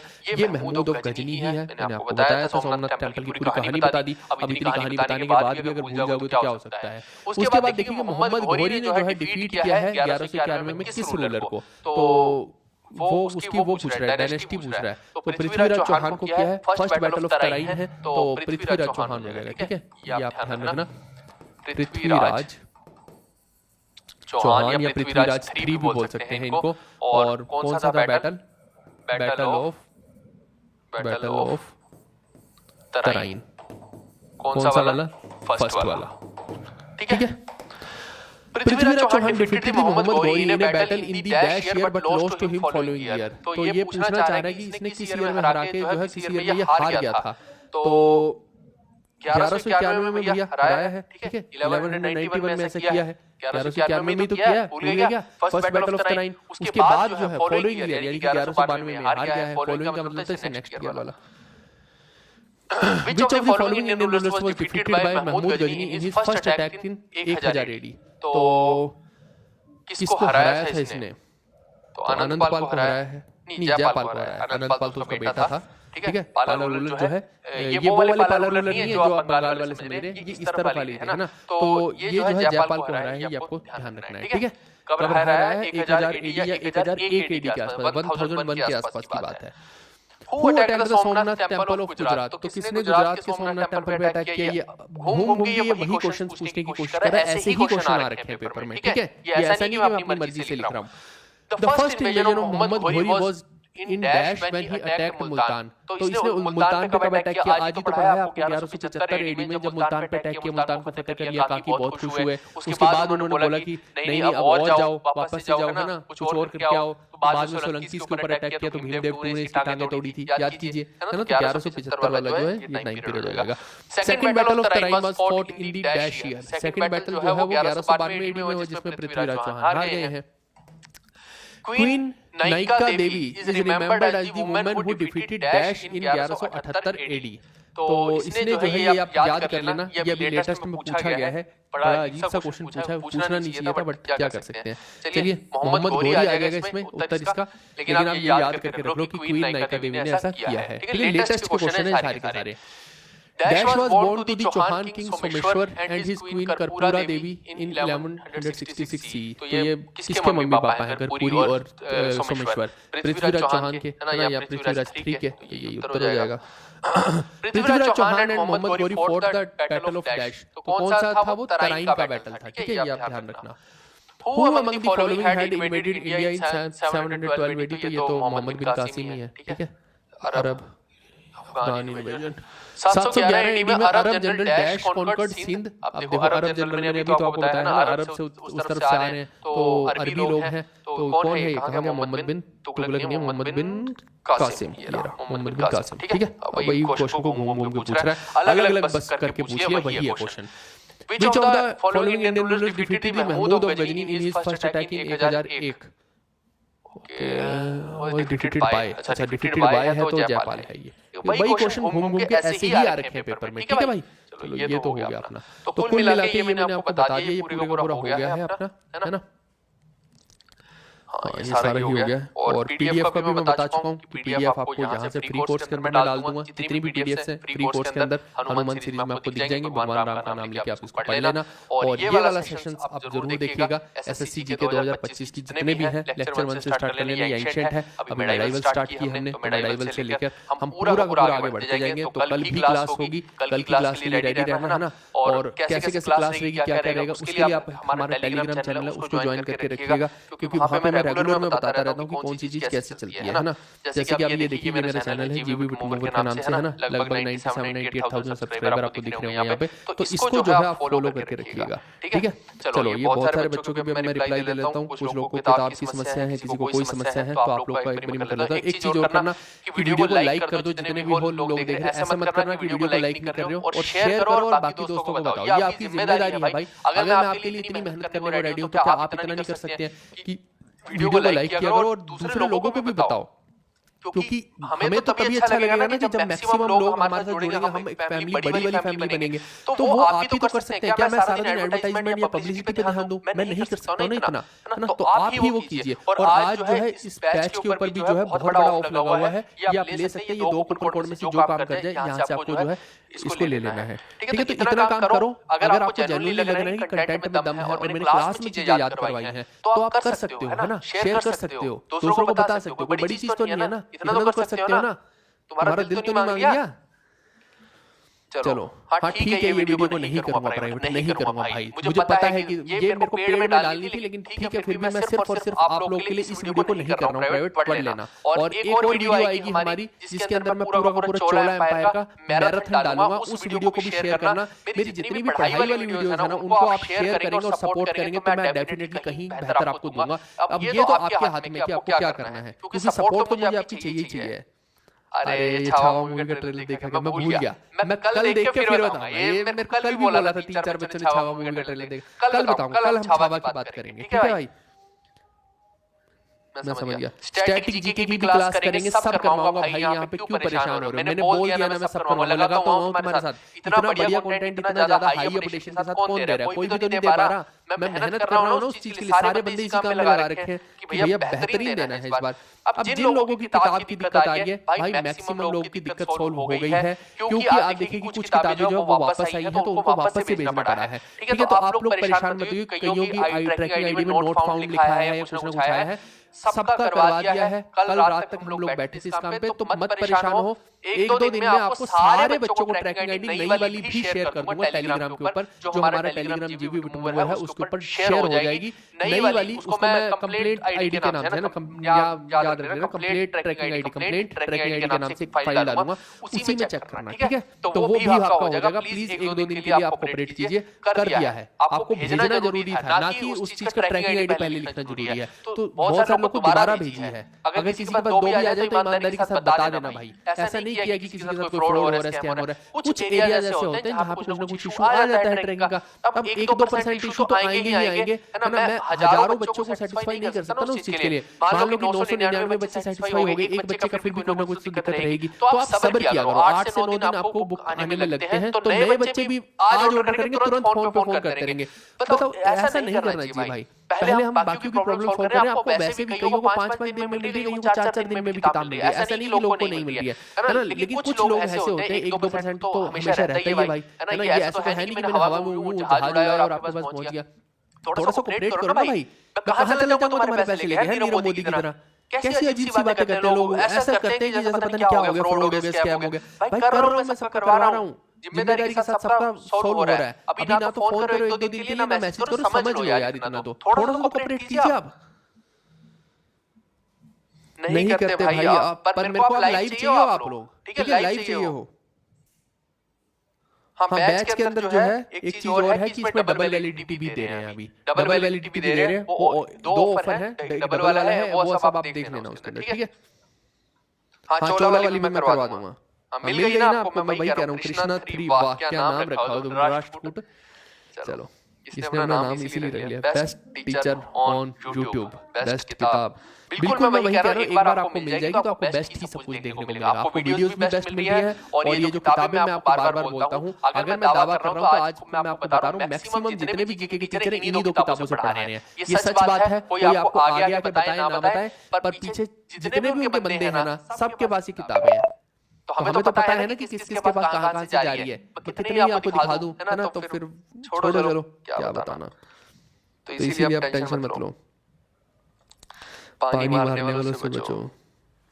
चंडीगढ़ पुलिस की तैयारी कैसे करें? आप ये पढ़ते रहिए, जिससे सब कुछ हो जाएगा। अलग से मत सोचो कि मैं इसका अलग से कर लूं, उसका अलग से कर लूं। यही कंटेंट होता है, इसी को आप पढ़िए। किताबें आपको मैंने बता दी है। कुछ लोगों को लगता है नहीं लाल पीली काली किताबें पढ़ के हमारा कुछ हो जाएगा। भाई उनसे क्वेश्चन कितने आ रहे हैं पेपर में, ये भी तो देखा जाता है। इस बार तो आया ही नहीं क्वेश्चन, किसी भी लाल पीली किताब से नहीं आए हैं, है ना। हमारी किताब से तो कितनी क्वेश्चन आ गए हमने बता दिया। तो हर चीज का फर्क है। ऐसा नहीं है कि आप इस किताब को के लिए अगर पे करो, कलरफुल किताब है ना, हैशटैग इंपॉर्टेंट लगा दिए, इतनी मेहनत की आप तक पहुंचाना है, भारी किताब है। ऐसा तो है नहीं कि 500 ग्राम की किताब है, 2 किलो की किताब है, 2.5 किलो की। तो भाई थोड़ा सा वो होता ही है। डिलीवरी चार्जेस भी आपको लगता है कि हम 100 रुपए ले रहे हैं, 100 रुपए नहीं है उसके, 200-250 से ऊपर के डिलीवरी चार्जेस है। किसी भी उसमें जाकर पता करो कि 2.5 किलो के जो है डिलीवरी चार्जेस कितने होते हैं। लोगों को लगता है ऐसे ताना कोई मार देता है कि नहीं फ्लिपकार्ट वाले तो 40 रुपए लेते हैं। अरे तो फ्लिपकार्ट वाले मास्टर से कमीशन ले लेते हैं, बात तो वही आ गई। और जिस किताब को भेज रहे हैं वो है कितने ग्राम की किताब, वो भी तो देखा जाएगा। हमारी किताब तो देखो 2.5 किलो की किताबें हैं, 2 किताबें हैं, एक थोड़ी किताब। हाँ वो कर दूंगा मैं, चोला वाली बोल दिया है। बेस्ट टीचर, धन्यवाद भाई, धन्यवाद। बोलने इग्नोर नेगेटिविटी। नहीं वो इसलिए बताना जरूरी होता है कि बच्चे जो है परेशान ना हो, उनको लगता है कि शायद उनके साथ कोई गलत हो गया। बट यहाँ जो है हाईली ऑथेंटिक चैनल है, यहाँ पे आप ट्रस्ट करके सारे के सारे कंटेंट पढ़ सकते हैं, ले सकते हैं। और जो हम बोल रहे हैं वो हम कर भी रहे हैं। ऐसा नहीं है कि हमने क्लासेस एक दिन स्टार्ट की, 2 दिन स्टार्ट की, कोर्स बेच लिए, उसके बाद फिर गायब हो गए। मैं रोज आपको दिखाई दे रहा हूँ यहाँ पे, है ना। पूरी मेहनत लग रहा हूँ, कंसिस्टेंसी के साथ कर रहा हूँ, ताकि इस बात जो है मैं आपकी हेल्प कर पाऊँ। टेंशन मत लो भाई लोग, शिवम भाई मत लो टेंशन, परीक्षित भाई मत लो, है ना, मत लो टेंशन, मैं करवा दूंगा। आप मेरे को व्हाट्सएप कर देना 7009754930 पे, मैं करवा दूंगा सब कुछ, ठीक है। चलो इंग्लिश की स्ट्रेटजी अलग से बना देंगे, कहते हैं इंग्लिश कैसे इंप्रूव करें। हाँ सारे सब्जेक्ट लाइव तक पढ़ाऊंगा जब तुम लाइव आओगे, ऐसा नहीं है।